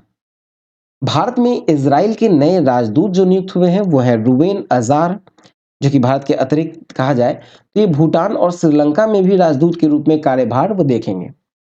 केंद्रीय रिजर्व पुलिस बल मतलब सीआरपीएफ के जो नए नए महानिदेशक नियुक्त हुए हैं वो है अनीस दयाल सिंह। भारतीय पुलिस सेवा के 1988 बैच के मणिपुर कैडर से हैं। फिकी फिकी मतलब federation of Indian chambers of commerce and industry के जो नए अध्यक्ष के रूप में कार्यभार संभाला है वो है अनीश शाह। महिंद्रा एंड महिंद्रा समूह के चीफ एग्जीक्यूटिव ऑफिसर है। फिर भारत तिब्बत सीमा बल यानी पुलिस के महानिदेशक नियुक्त हुए हैं राहुल गसगोत्रा, राहुल रसगोत्रा, ठीक है। आगे देखें तो केंद्रीय औद्योगिक सुरक्षा बल यानी सीआईएसएफ की पहली महिला महानिदेशक पद पर नियुक्त हुई हैं, तो ये हुई हैं नीना सिंह। भारतीय पुलिस सेवा की 1989 बैच की राजस्थान कैडर की हैं। चलिए अब आते हैं विविध की ओर। अब आते हैं विविध की ओर। पहला है टेबल टॉप अभ्यास एक्सरसाइज। तो देखिए 4 से 10 दिसंबर को एक ऐतिहासिक पहल के तहत भारतीय सेना ने आसियान देशों की महिला सैन्य अधिकारियों के साथ एक टेबल टॉप एक्सरसाइज नई दिल्ली में मानेक शॉ सेंटर में संपन्न हुआ। संयुक्त राष्ट्र शांति स्थापना अभ्यास पर व्याख्यानों और प्रदर्शनों का आयोजन इस टेबल टॉप अभ्यास में किया गया। यह अभ्यास जो है वो शांति मिशन के अंतरराष्ट्रीय सहयोग एवं क्षमता निर्माण को मजबूत करने के लिए संयुक्त राष्ट्र शांति स्थापना केंद्र के प्रयासों के तहत संपन्न किया गया था। ठीक है, चलिए नेक्स्ट देखें। अगला है अभ्यास वज्र प्रहार 2023। तो ये 21 नवंबर से 11 दिसंबर को भारत और अमेरिका का संयुक्त विशेष शस्त्र बल अभ्यास जो है जिसको वज्र प्रहार कहा जाता है वो मेघालय में उमरोई में संपन्न हुआ। दोनों देशों के बीच जो वज्र प्रहार अभ्यास है उसका ये 14वां संस्करण था। अभ्यास विनबैक्स 2023। तो देखिए जो विनबैक्स हुआ वो 11 से 21 दिसंबर को हुआ और ये भारत और वियतनाम की सेनाओं के बीच संयुक्त सैन्य अभ्यास है। वियतनाम की राजधानी हनोई में संपन्न हुआ। 11 दिन के इस संयुक्त अभ्यास में भारत के 45 सैन्य कर्मी शामिल रहे थे। ठीक है, चलिए नेक्स्ट देखें। नेक्स्ट है रिज। रिज जो है वो ऑक्सफोर्ड यूनिवर्सिटी प्रेस का वर्ष 2023 का वर्ड ऑफ द ईयर है। तो देखिए ऑक्सफोर्ड यूनिवर्सिटी प्रेस जो है वो प्रति वर्ष एक शब्द को वर्ष का शब्द मतलब वर्ड ऑफ द ईयर के रूप में चुनती है। वर्ष 2023 के लिए जो रिज शब्द है इसको चुना गया है और रिज का मतलब होता है शैली, सौंदर्य, रोमांटिक या यौन साथी को आकर्षित करने की क्षमता को संदर्भित करता है। ठीक है, नेक्स्ट देखें। नेक्स्ट है प्रेरणा देवस्थली। भारतीय नौसेना के किसी युद्धपोत की कमान संभालने वाली पहली महिला कमांडिंग ऑफिसर। तो देखा जाए तो दिसंबर 2023 में लेफ्टिनेंट कमांडर प्रेरणा देवस्थली को भारतीय नौसेना के पश्चिमी बेड़े की वाटर जेट एफएसी आईएनएस त्रिकंद की कमांडिंग ऑफिसर नियुक्त किया गया। नौसेना की किसी युद्धपोत की कमांडिंग ऑफिसर नियुक्त की जाने वाली ये पहली महिला अधिकारी है। ठीक है, चलिए नेक्स्ट देखते हैं। नेक्स्ट है चक्रवर्ती तूफान मिचोंग से आंध्र प्रदेश व तमिलनाडु में तबाही। तो देखिए 1 से 2 दिसंबर को बंगाल की खाड़ी में उठे भीषण चक्रवाती तूफान में जिसका नाम था मिचोंग, वो आंध्र प्रदेश के नेल्लोर और मछलीपट्टनम जिले के तट से टकराने से पूर्व चेन्नई सहित तमिलनाडु के तटवर्ती जिलों में भारी तबाही मचाई। तट के टकराने से पश्चात ये तूफान कमजोर पड़ गया, लेकिन अकेले सिर्फ 4 दिसंबर को जे 24 सेंटीमीटर वर्षा हुई। दिसंबर 2015 का जल व्यापन था जल प्लावन के पश्चात अब तक का ये सर्वोच्च बताया गया इसको। अकेले चेन्नई में दीवार ढहने, पानी में डूबने, करंट लगने और पेड़ गिरने आदि से कम 17 लोगों की जान गई है।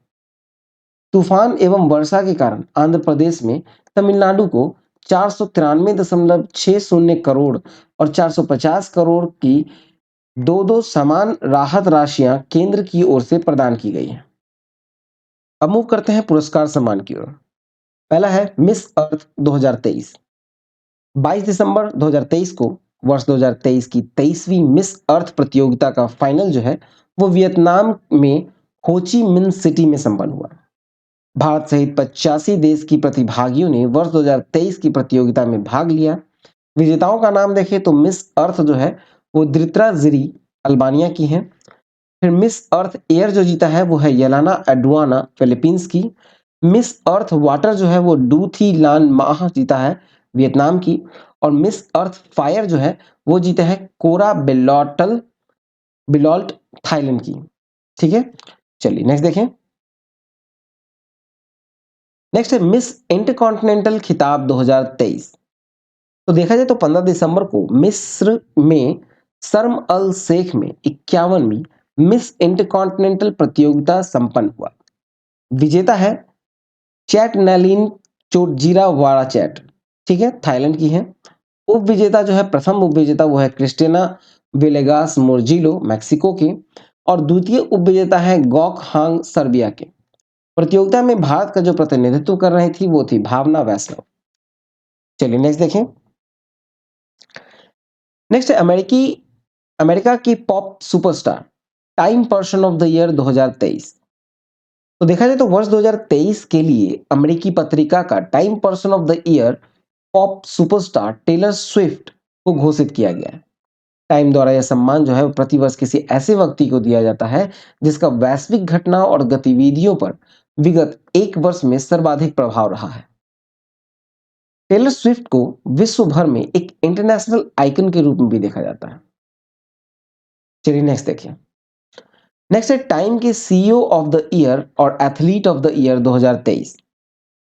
तो देखा जाए तो टाइम के वर्ष 2023 के लिए सीईओ ऑफ द ईयर हैं सैम अल्टमैन, जो कि अमेरिका की ओपन एआई के सीईओ हैं। फिर नेक्स्ट है टाइम के एथलीट ऑफ द ईयर 2023। तो ये है लियोनेल मेसी, अर्जेंटीना के फुटबॉलर हैं। चलिए नेक्स्ट देखें। नेक्स्ट है साहित्य अकादमी पुरस्कार 2023। तो 20 दिसंबर 2023 को भारतीय साहित्य अकादमी ने वर्ष 2023 के अपने मुख्य पुरस्कारों साहित्य अकादमी पुरस्कार की घोषणा की। 24 भाषाओं के उत्कृष्ट कृतियों के लिए यह पुरस्कार प्रदान किए गए हैं। इनमें 9 कविता संग्रह हैं, 6 उपन्यास, 5 लघु कहानी संग्रह, 3 निबंध संग्रह तथा 1 साहित्यिक रचना शामिल है। पुरस्कार की जो राशि है वो एक ताम्रपत्र शॉल के साथ 1-1 लाख की राशि। आगे देखिए इसमें साहित्य जो अकादमी पुरस्कार दिए गए हैं, ठीक है, तो देखा जाए तो ये संविधान भारतीय संविधान की जो 8वीं अनुसूची में शामिल 22 भाषाएं हैं, ठीक है, और यहाँ जो दिया गया है कुल 24 भाषाओं को दिया गया है। 22 भाषाओं के अतिरिक्त आपको अंग्रेजी और राजस्थानी सहित कुल 24 भाषाओं में है उसको पुरस्कार दिया गया है। ठीक है, आपको ये पूरा लिस्ट आपको पीडीएफ में दे दिया जाएगा। फिर भी देखा जाए तो आपको जो यहाँ देखेंगे तो अंग्रेजी में दिया गया है रैक्विक इन राग जानकी, उपन्यास है नीलम शरण गौड़ को, ठीक है, उनको दिया गया है। फिर आपको हिंदी में दिया गया है मुझे पहचानो उपन्यास को, जो कि संजीव के द्वारा लिखा गया है। ठीक है, और ये पूरा पीडीएफ आपको दे देंगे। चलिए नेक्स्ट देखते हैं। नेक्स्ट है कि खेलकूद के क्षेत्र में प्रमुख अंतरराष्ट्रीय पुरस्कार 2023 देखें। तो एथलेटिक्स में जो दिया गया है वो वर्ष के सर्वश्रेष्ठ एथलीट 2023 3 श्रेणियों में 6 एथलीट्स को दिया गया। पहला है ट्रैक। ट्रैक में दिया गया है पुरुष कैटेगरी में नोहा लायल्स को, अमेरिका के हैं। और महिला कैटेगरी में दिया गया है फेथ किपयोगेन को, कीनिया के। फील्ड के कैटेगरी में दिया गया है मोंडो डुप्लांटिस को, जो कि स्वीडन के हैं। और महिला को दिया गया है यूलिमार रोजास को, जो कि वेनेजुएला की हैं। आउट ऑफ स्टेडिया कैटेगरी में दिया गया है कैल्विन केप्टन को, जो कि कीनिया के हैं। और टिगिस असेफा इथियोपिया के हैं, महिला कैटेगरी में उनको दिया गया है। आगे है वर्ल्ड एथलेटिक्स के वर्ष 2023 के राइजिंग स्टार। तो पुरुष वर्ग में राइजिंग स्टार वर्ल्ड एथलेटिक्स में दिया गया है इमैनुअल वानयोनवी को, जो कि केनिया के मध्यम दूरी के धावक है। और महिला कैटेगरी में राइजिंग स्टार वर्ल्ड एथलेटिक्स 2023 दिया गया है फेथ चेरोटिक को, जो कि कीनिया के धावक है। टेनिस कैटेगरी में देखें तो टेनिस खिलाड़ियों के जो वर्षांत यानी WTA और ATP है, WTA मतलब विमेंस टेनिस एसोसिएशन और ATP मतलब एसोसिएशन ऑफ टेनिस प्रोफेशनल, ठीक है। इनका जो दिया गया है वर्षांत पुरस्कार वो दिया गया है आपको पुरुष कैटेगरी में। हम लोग देखेंगे प्लेयर ऑफ द ईयर मिला है नोवाक जोकोविच को, जो कि सर्बिया के हैं। युगल टीम ऑफ द ईयर चुना गया है इवान डोडिक, जो कि क्रोएशिया के हैं, और ऑस्टिन क्राजिसेक को, जो कि अमेरिका के हैं। मोस्ट इंप्रूव्ड प्लेयर रहे जेनिक सिनर, इटली के। New Qamar of the year रहे आर्थर फिल्म्स, जो कि फ्रांस के। Comeback player of the year चुने गए जॉन लेनार्ड स्ट्रफ, जर्मनी के। कोच ऑफ द ईयर चुने गए डैरेन काहिल और सिमोन वाग्रोजी, जो कि जेनिक सिनर के कोच हैं। फिर स्टीफन एडवर्ड स्पोर्ट्समैनशिप अवार्ड मिला है कार्लोस अल्कराज को, जो कि स्पेन के हैं। महिला कैटेगरी में देखें जो WTA पुरस्कार है तो प्लेयर ऑफ द ईयर दिया गया है ईगा स्वियाटेक को, जो कि पोलैंड के हैं। युगल टीम ऑफ द ईयर चुना गया है स्टॉर्म हंटर ऑस्ट्रेलिया के और एलिसे मार्टिनेस बेल्जियम के। मोस्ट इंप्रूव प्लेयर रहे जेंग किनमैन, चीन के। New Qamar of the year है मीरा एंड्रीवा, रूस के। और comeback player of the year रही एलिना स्वीतोलिना, यूक्रेन के। कोच ऑफ द ईयर चुना गया तोमाज विक्टोरोस्की को, जो कि ईगा स्वियाटेक के कोच हैं। चलिए आगे देखें। नेक्स्ट टॉपिक है वर्ष 2023 के लिए ITF के विश्व चैंपियन, मतलब इंटरनेशनल टेनिस फेडरेशन के विश्व चैंपियन। तो देखा जाए तो टेनिस के संचालक संस्थान है ITF, उसके टेनिस खिलाड़ी के वर्ष भर के प्रदर्शन को देखते हुए निम्नलिखित खिलाड़ियों को विभिन्न श्रेणियों में 2023 के लिए विश्व चैंपियन घोषित किया गया। पुरुष एकल में घोषित किया गया है नोवाक जोकोविच को, जो कि सर्बिया के नोवाक जोकोविच का ये रिकॉर्ड 8वीं बार ये सम्मान प्राप्त हुआ। महिला एकल में आर्यना सबलेंका को चुना गया, जो कि बेलारूस की हैं आर्यना सबलेंका, और ये पहली बार ही सम्मान प्राप्त हुआ। पुरुष युगल में रहे राजीव राम अमेरिका के और जो सैलिसबरी ब्रिटेन के। महिला युगल में स्टॉर्म हंटर ऑस्ट्रेलिया के और एलिसे मार्टिनेस बेल्जियम के। नेक्स्ट है विश्व बैडमिंटन महासंघ के पुरस्कार 2023। तो दिसंबर 2023 में वर्ष 2023 के दौरान उत्कृष्ट प्रदर्शन करने वाले जो बैडमिंटन खिलाड़ी हैं उनके लिए विश्व बैडमिंटन महासंघ ने अपने पुरस्कारों की घोषणा की है। वर्ष के सर्वश्रेष्ठ पुरुष खिलाड़ी रहे यानी player of the year male category में है क्यू सेउंग जे, दक्षिण कोरिया के। और वर्ष के सर्वश्रेष्ठ महिला खिलाड़ी यानी player of the year female में है एन से यांग, जो कि दक्षिण कोरिया के। चलिए आगे देखें। नेक्स्ट है अंतर्राष्ट्रीय हॉकी महासंघ के वर्ष 2023 के स्टार पुरस्कार। तो देखा जाए तो 19 दिसंबर 2023 को अंतर्राष्ट्रीय हॉकी महासंघ की वर्ष 2023 के सर्वश्रेष्ठ खिलाड़ियों के लिए अपने स्टार पुरस्कारों की घोषणा की है। पुरुष वर्ग में देखें तो वर्ष के सर्वश्रेष्ठ खिलाड़ी रहे हार्दिक सिंह, जो कि इंडिया के हैं। वर्ष के सर्वश्रेष्ठ गोलकीपर रहे पेरमिन ब्लैक, जो कि डच के हैं। वर्ष के उभरते सितारे रहे गैस पार्ड जेवियर, जो कि फ्रांस के हैं। वर्ष के सर्वश्रेष्ठ कोच रहे आंद्रे हैनिंग, जो कि जर्मनी की पुरुष टीम के कोच हैं। वर्ष के सर्वश्रेष्ठ अंपायर चुने गए हैं बेन गांटगेन, जर्मनी के। महिला वर्ग में देखें तो वर्ष के जो सर्वश्रेष्ठ खिलाड़ी रहीं वो है जैन डे वार्ड, नीदरलैंड के।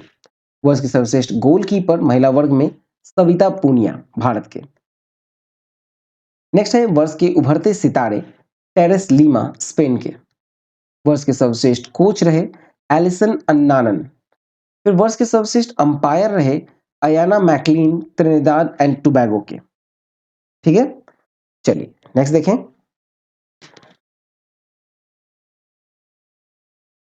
नेक्स्ट है व्यास सम्मान 2023। तो व्यास सम्मान में देखा जाए तो के बिरला फाउंडेशन का वर्ष 2023 का 33वां व्यास सम्मान के विजेता हैं पुष्पा भारती, हिंदी की प्रसिद्ध लेखिका हैं। और यह पुरस्कार उनके वर्ष 2016 में प्रकाशित संस्मरण यादें यादें यादें के लिए प्रदान किया गया है। पुरस्कार राशि है 4 लाख। ठीक है, चलिए नेक्स्ट देखें। नेक्स्ट है तानसेन सम्मान 2022। तो 25 दिसंबर 2023 को ग्वालियर में तानसेन समारोह में शास्त्रीय संगीत के उत्कृष्ट योगदान के लिए मध्य प्रदेश शासन का राष्ट्रीय तानसेन सम्मान प्रदान किया गया। विजेता है पंडित गणपति भट्ट हसनगी, हिंदुस्तान शास्त्रीय संगीत के मूर्धन्य गायक। फिर है मध्य प्रदेश शासन का राजा मानसिंह तोमर सम्मान विजेता। तो ये है मालवा लोक कला केंद्र उज्जैन। पुरस्कार राशि है 5 लाख रुपए। संगीत सम्राट तानसेन को श्रद्धांजलि देते हुए देश भर के 50 से अधिक शहरों से आए 1500 तबला वादकों ने एक साथ तबला वादन कर विश्व रिकॉर्ड स्थापित किया। 25 दिसंबर को तबला दिवस के रूप में मनाने की घोषणा मुख्यमंत्री सी मोहन यादव ने की। चलिए नेक्स्ट देखें। नेक्स्ट है राष्ट्रीय खेल पुरस्कार 2023। 20 दिसंबर 2023 को खेल के क्षेत्र में उत्कृष्ट उपलब्धियों के लिए वर्ष 2023 के मेजर ध्यानचंद खेल रत्न पुरस्कार, अर्जुन पुरस्कार, ध्यानचंद पुरस्कार, द्रोणाचार्य पुरस्कार और मौलाना अबुल कलाम आजाद ट्रॉफी की घोषणा की गई। और यह घोषणा केंद्रीय युवा कार्यक्रम एवं खेल मंत्रालय के द्वारा की गई। इन पुरस्कारों के लिए जो पात्र खिलाड़ी हैं उनका चयन जो है वो सर्वोच्च न्यायालय के सेवानिवृत्त न्यायाधीश न्यायमूर्ति एएम खानविलकर की अध्यक्षता में चयन समिति का गठन कर खेल मंत्रालय द्वारा किया गया। अब आते हैं पहला मेजर ध्यानचंद खेल रत्न पुरस्कार, जिसे पहले राजीव गांधी खेल रत्न पुरस्कार कहा जाता था। देखा जाए तो देश का यह सर्वोच्च खेल पुरस्कार जो है वर्ष 2023 के लिए बैडमिंटन खिलाड़ियों की जो जोड़ी है सात्विक साईराज रैंकी रेड्डी और चिराग शेट्टी उनको दिया गया है। ये पुरस्कार पिछले 4 वर्षों की अवधि में खिलाड़ियों के द्वारा खेल के क्षेत्र में जो शानदार प्रदर्शन और उत्कृष्ट प्रदर्शन के लिए दिया जाता है। पुरस्कार राशि है 25 लाख रुपए। दूसरा है अर्जुन पुरस्कार। खेल में उत्कृष्ट प्रदर्शन के लिए अर्जुन पुरस्कार पिछले 4 वर्षों की अवधि में अच्छे प्रदर्शन, नेतृत्व, खेल और अनुशासन की भावना दिखाने के लिए दिया जाता है। पुरस्कार राशि है 15-15 लाख। और वर्ष 2023 के इस पुरस्कार के लिए जो विभिन्न खेलों के 26 खिलाड़ियों को चुना गया। उन खिलाड़ियों का नाम देखें तो यहाँ आपको लिस्ट में दिया गया है। पहला है ओजास प्रवीण देवताले जो कि तीरंदाजी से है। दूसरी अदिति गोपीचंद स्वामी तीरंदाजी से हैं, ठीक है। और तीसरा है श्रीशंकर एम एथलेटिक्स से। इस तरह से आपको ये 26 का जो लिस्ट है आपको पीडीएफ में दे दिया जाएगा, ठीक है। आप पढ़ भी सकते हैं, वीडियो को पॉज करके पढ़ सकते हैं, या फिर अगर पीडीएफ देख ले रहे हैं तो पीडीएफ में आपको मिल जाएगा। चलिए आगे देखें। नेक्स्ट है द्रोणाचार्य पुरस्कार 2023। खेलों में उत्कृष्ट प्रशिक्षकों के लिए जो द्रोणाचार्य पुरस्कार है, जो कि कोच को लगातार उत्कृष्ट और सराहनीय कार्य के साथ साथ खिलाड़ियों को अंतर्राष्ट्रीय आयोजनों में उत्कृष्टता प्रदान प्राप्त करने में सक्षम बनाने के लिए दिया जाता है। ये पुरस्कार 2 श्रेणी में दिया जाता है, एक होता है नियमित श्रेणी, एक होता है लाइफ टाइम श्रेणी। नियमित श्रेणी में जो पुरस्कार का देय राशि है वो 10-10 लाख है, और लाइफ टाइम श्रेणी में जो पुरस्कार का देय राशि है वो 15-15 लाख है। कुल 8 लोगों को दिया गया है द्रोणाचार्य पुरस्कार, जिसमें 5 हैं नियमित श्रेणी में। पहले हैं ललित कुमार कुश्ती से, फिर दूसरे हैं आरबी रमेश शतरंज से, तीसरे हैं महावीर प्रसाद सैनी पैरा एथलेटिक्स से, शिवेंद्र सिंह हॉकी से, और गणेश प्रभाकर देवरुखकर जो कि है मलखंब से है, ठीक है। ये नियमित श्रेणी में है। आजीवन श्रेणी में देखें तो जसकिरत सिंह ग्रेवाल गोल्फ से, भास्करन ई कबड्डी से, और जयंत कुमार पुसीलाल जो है वो टेबल टेनिस से हैं। अब आते हैं लाइफ टाइम में। तो लाइफ टाइम अचीवमेंट के लिए जो ध्यानचंद पुरस्कार है, तो खेल और स्पर्धा में लाइफ टाइम अचीवमेंट के लिए ध्यानचंद पुरस्कार उन खिलाड़ियों को सम्मानित करने के लिए दिया जाता है जिन्होंने अपनी प्रदर्शन से खेल में योगदान दिया और सेवानिवृत्ति के बाद भी खेल को बढ़ावा देने में योगदान दे रहे हैं। पुरस्कार राशि है 10-10 लाख। पहला है सुश्री मंजूषा कंवर जो कि बैडमिंटन से हैं, दूसरा है विनीत कुमार शर्मा हॉकी से, तीसरा है सुश्री कविता सेल्वराज कबड्डी से। नेक्स्ट है मौलाना अबुल कलाम आजाद ट्रॉफी। तो ये जो है अंतर विश्वविद्यालय टूर्नामेंट में सर्वश्रेष्ठ प्रदर्शन करने वाले विश्वविद्यालय को प्रदान की जाती है। पुरस्कार राशि है 15 लाख। दिया गया है गुरु नानक देव विश्वविद्यालय को, अमृतसर के हैं, समग्र रूप से शीर्ष प्रदर्शन के विजेता विश्वविद्यालय हैं, ठीक है। और फिर है लवली प्रोफेशनल यूनिवर्सिटी पंजाब के प्रथम उप विजेता रहे। फिर कुरुक्षेत्र विश्वविद्यालय कुरुक्षेत्र का ये द्वितीय उप विजेता रहे। चलिए नेक्स्ट देखें। नेक्स्ट है शांति निशस्त्रीकरण और विकास हेतु इंदिरा गांधी पुरस्कार 2023। तो वर्ष 2023 के लिए शांति निशस्त्रीकरण एवं विकास हेतु इंदिरा गांधी पुरस्कार दिया गया है और ये दिया गया है पियानो वादक और संगीत निर्देशक डैनियल बैरन बोइम को, जो कि अर्जेंटीना मूल के इजरायली हैं, और साथ में अली अब्बू अब्बाद को दिया गया है, जो कि फिलिस्तीन शांति कार्यकर्ता है। ये पुरस्कार दोनों को संयुक्त रूप से दिया जाएगा। चलिए नेक्स्ट देखें। अब आते हैं निधन की ओर। तो निधन में पहला है हेनरी किसिंजर। अमेरिका के पूर्व विदेश मंत्री हेनरी किसिंजर का 100 वर्ष की आयु में निधन हो गया। नेक्स्ट है शेख नवाफ अल अहमद अल सबा। कुवैत के अमीर शासक शेख अल नवाफ अल अहमद अल जबर का 86 वर्ष की आयु में निधन हो गया। चलिए नेक्स्ट देखें। अब आते हैं पुस्तक की ओर। तो पहला है burning roses in my garden.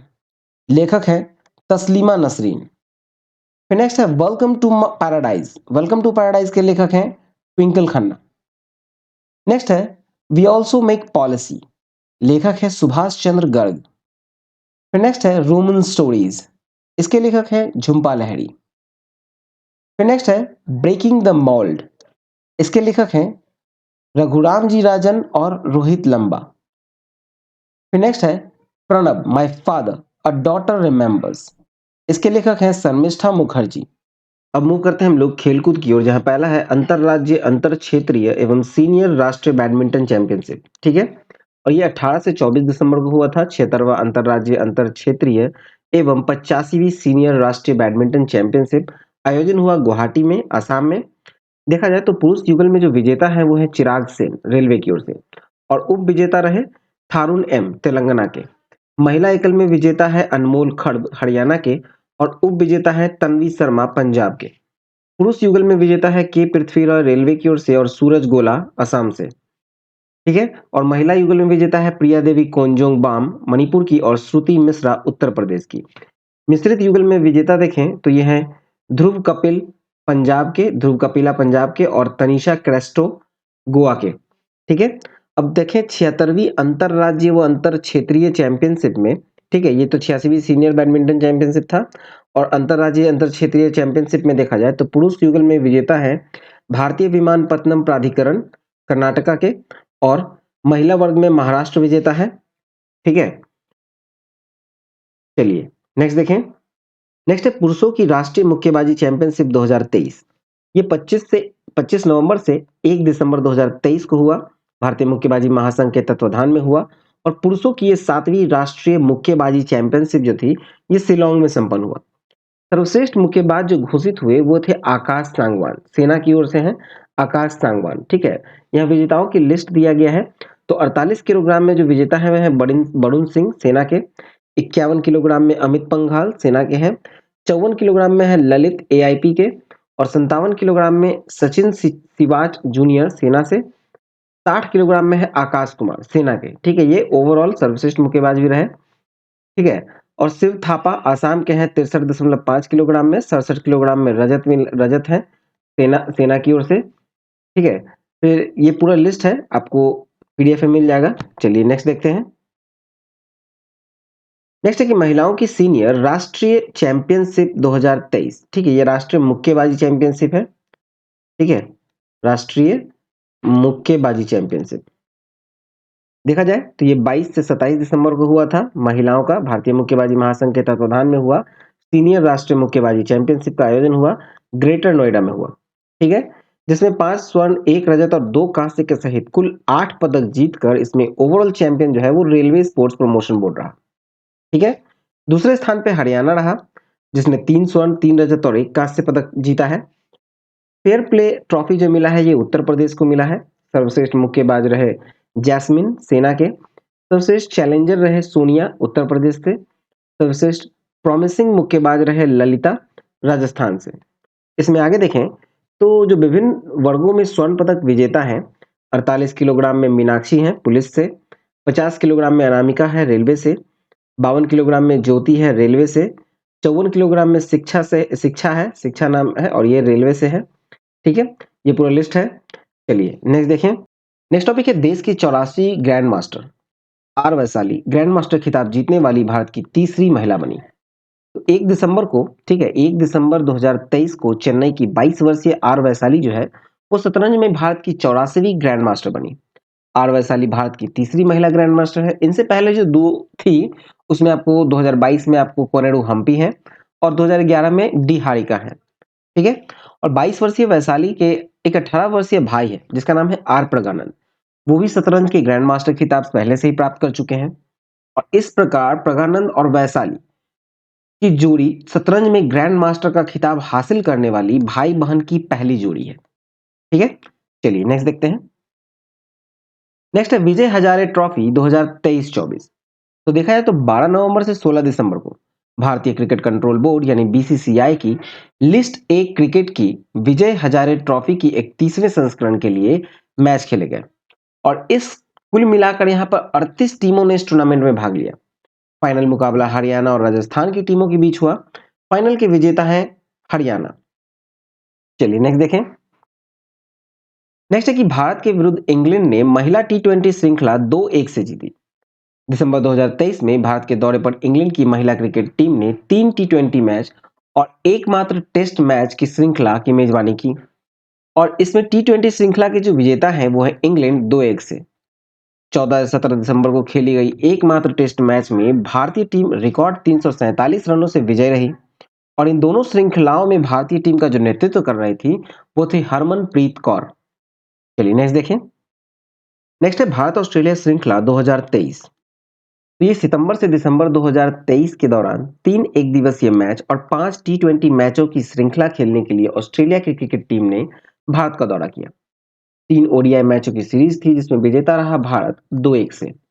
और इस वनडे श्रृंखला में जो भारतीय टीम के कप्तान थे वो थे केएल राहुल। 5 टी20 मैचों की श्रृंखला हुई और इसमें विजेता रहे भारत 4-1 से। टी20 श्रृंखला में भारतीय टीम के जो कप्तान रहे वो थे सूर्य कुमार यादव। चलिए नेक्स्ट देखते हैं। बांग्लादेश न्यूजीलैंड टेस्ट श्रृंखला 2023। तो ये नवंबर से दिसंबर के बीच हुआ था। बांग्लादेश के दौरे पर गई थी न्यूजीलैंड की क्रिकेट टीम और 2 टेस्ट मैच की श्रृंखला हुई। और श्रृंखला जो है वो बराबरी पे समाप्त हुआ, मतलब 1-1 की बराबरी पे। फिर है आपको इंग्लैंड वेस्ट इंडीज श्रृंखला। तो दिसंबर 2023 में वेस्ट इंडीज के दौरे पर इंग्लैंड की क्रिकेट टीम गई जहां 3 एक दिवसीय मैच और 5 टी20 मैच की श्रृंखलाएं हुई। और 3 मैचों की जो ओडीआई श्रृंखला थी उसमें वेस्ट इंडीज ने 2-1 से जीत हासिल कर लिया।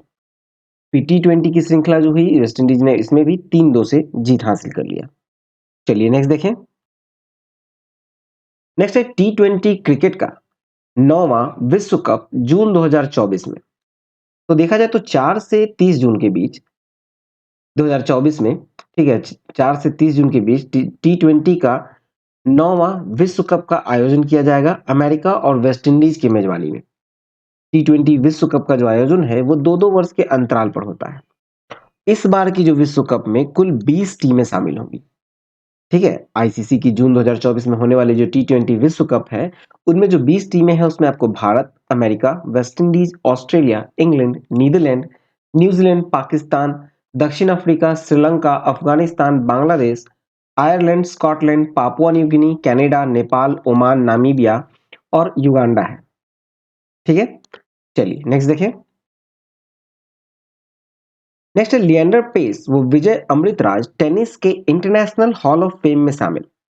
तो देखा जाए तो भारत के पूर्व वर्षों के टेनिस स्टार है लिएंडर पेस और विजय अमृतराज और साथ में ब्रिटेन के पत्रकार रिचर्ड इवांस का चयन हुआ है टेनिस के इंटरनेशनल हॉल ऑफ फेम में शामिल करने के लिए। 20 जुलाई 2024 को हॉल ऑफ फेम में इन्हें शामिल करना है। और इसका समारोह जो आयोजन होगा वो अमेरिका के न्यूपोर्ट में हॉल ऑफ फेम में आयोजन होगा। लिएंडर पेस को खिलाड़ियों की श्रेणी में, विजय अमृतराज और रिचर्ड इवांस को टेनिस में योगदान देने वालों की श्रेणी में हॉल ऑफ फेम में शामिल किया गया। लिएंडर पेस और विजय अमृतराज टेनिस के इंटरनेशनल हॉल ऑफ फेम में शामिल किए जाने वाले भारत के ही नहीं बल्कि एशिया के पहले पुरुष हैं। ठीक है। चलिए नेक्स्ट देखते हैं। नेक्स्ट है राष्ट्रीय बिलियर्ड्स एवं स्नूकर्स चैंपियनशिप 2023। तो ये 9 दिसंबर को हुआ है चेन्नई में। राष्ट्रीय सिक्स रैड स्नूकर में पुरुषों का खिताब जो है वो आरएसपीबी के मलकित सिंह ने जीता। सिक्स रैड स्नूकर में जो महिला वर्ग में राष्ट्रीय चैंपियनशिप मध्य प्रदेश की गत विजेता आमी कमानी ने फाइनल में चेन्नई की अनुपमा रामचंद्रन को हराकर अपने नाम किया। ठीक है, चलिए नेक्स्ट देखें। नेक्स्ट है पहले खेलो इंडिया पैरा खेल नई दिल्ली में संपन्न। ये 10 से 17 दिसंबर को हुआ था। राष्ट्रीय स्तर पर पहले खेलो इंडिया पैरा खेल नई दिल्ली में संपन्न हुआ। शुभंकर था उज्ज्वला। उज्ज्वला जो है एक छोटे गौरैया पक्षी है। पहले खेलो इंडिया पैरा खेल में 7 पैरा खेल शामिल किए गए। इनमें para athletics, para shooting, para archery, para football, para badminton, para table tennis, para weight lifting, ये सब शामिल थे। 32 राज्य व केंद्र शासित क्षेत्र में 1450 से अधिक पैरा एथलीट्स ने इस खेल में भाग लिया। 25 राज्य केंद्र शासित क्षेत्र कोई ना कोई पदक जीतने में सफल रहे हैं। पदक तालिका में देखा जाए तो हरियाणा जो है वो पहले स्थान पे है 105 पदक के साथ, जिसमें 40 स्वर्ण, 39 रजत और 26 कांस्य है। दूसरे स्थान पे उत्तर प्रदेश, तीसरे स्थान पे तमिलनाडु, चौथे पे गुजरात, पांचवें पे महाराष्ट्र, छठे पे राजस्थान, सातवें पे पंजाब, आठवें पे दिल्ली है। इसमें आपको बिहार 22वें स्थान पे है और झारखंड 25वें स्थान पे है। ठीक है, चलिए नेक्स्ट देखें। तो चलिए ये वीडियो यहीं तक था। आई होप आपको अच्छा लगा हो, तो वीडियो को लाइक करिए, शेयर कीजिए, कमेंट करके बताइए वीडियो कैसा लगा। ठीक है, और चैनल को सब्सक्राइब नहीं किया है तो प्लीज सब्सक्राइब करके नोटिफिकेशन बेल जरूर दबाएं। और टेलीग्राम चैनल पे आपको पीडीएफ का लिंक मिलेगा या फिर onlinestudycenter.in से भी जाकर आप पीडीएफ डाउनलोड कर सकते हैं। ठीक है, मिलते हैं नेक्स्ट वीडियो में। जय हिंद।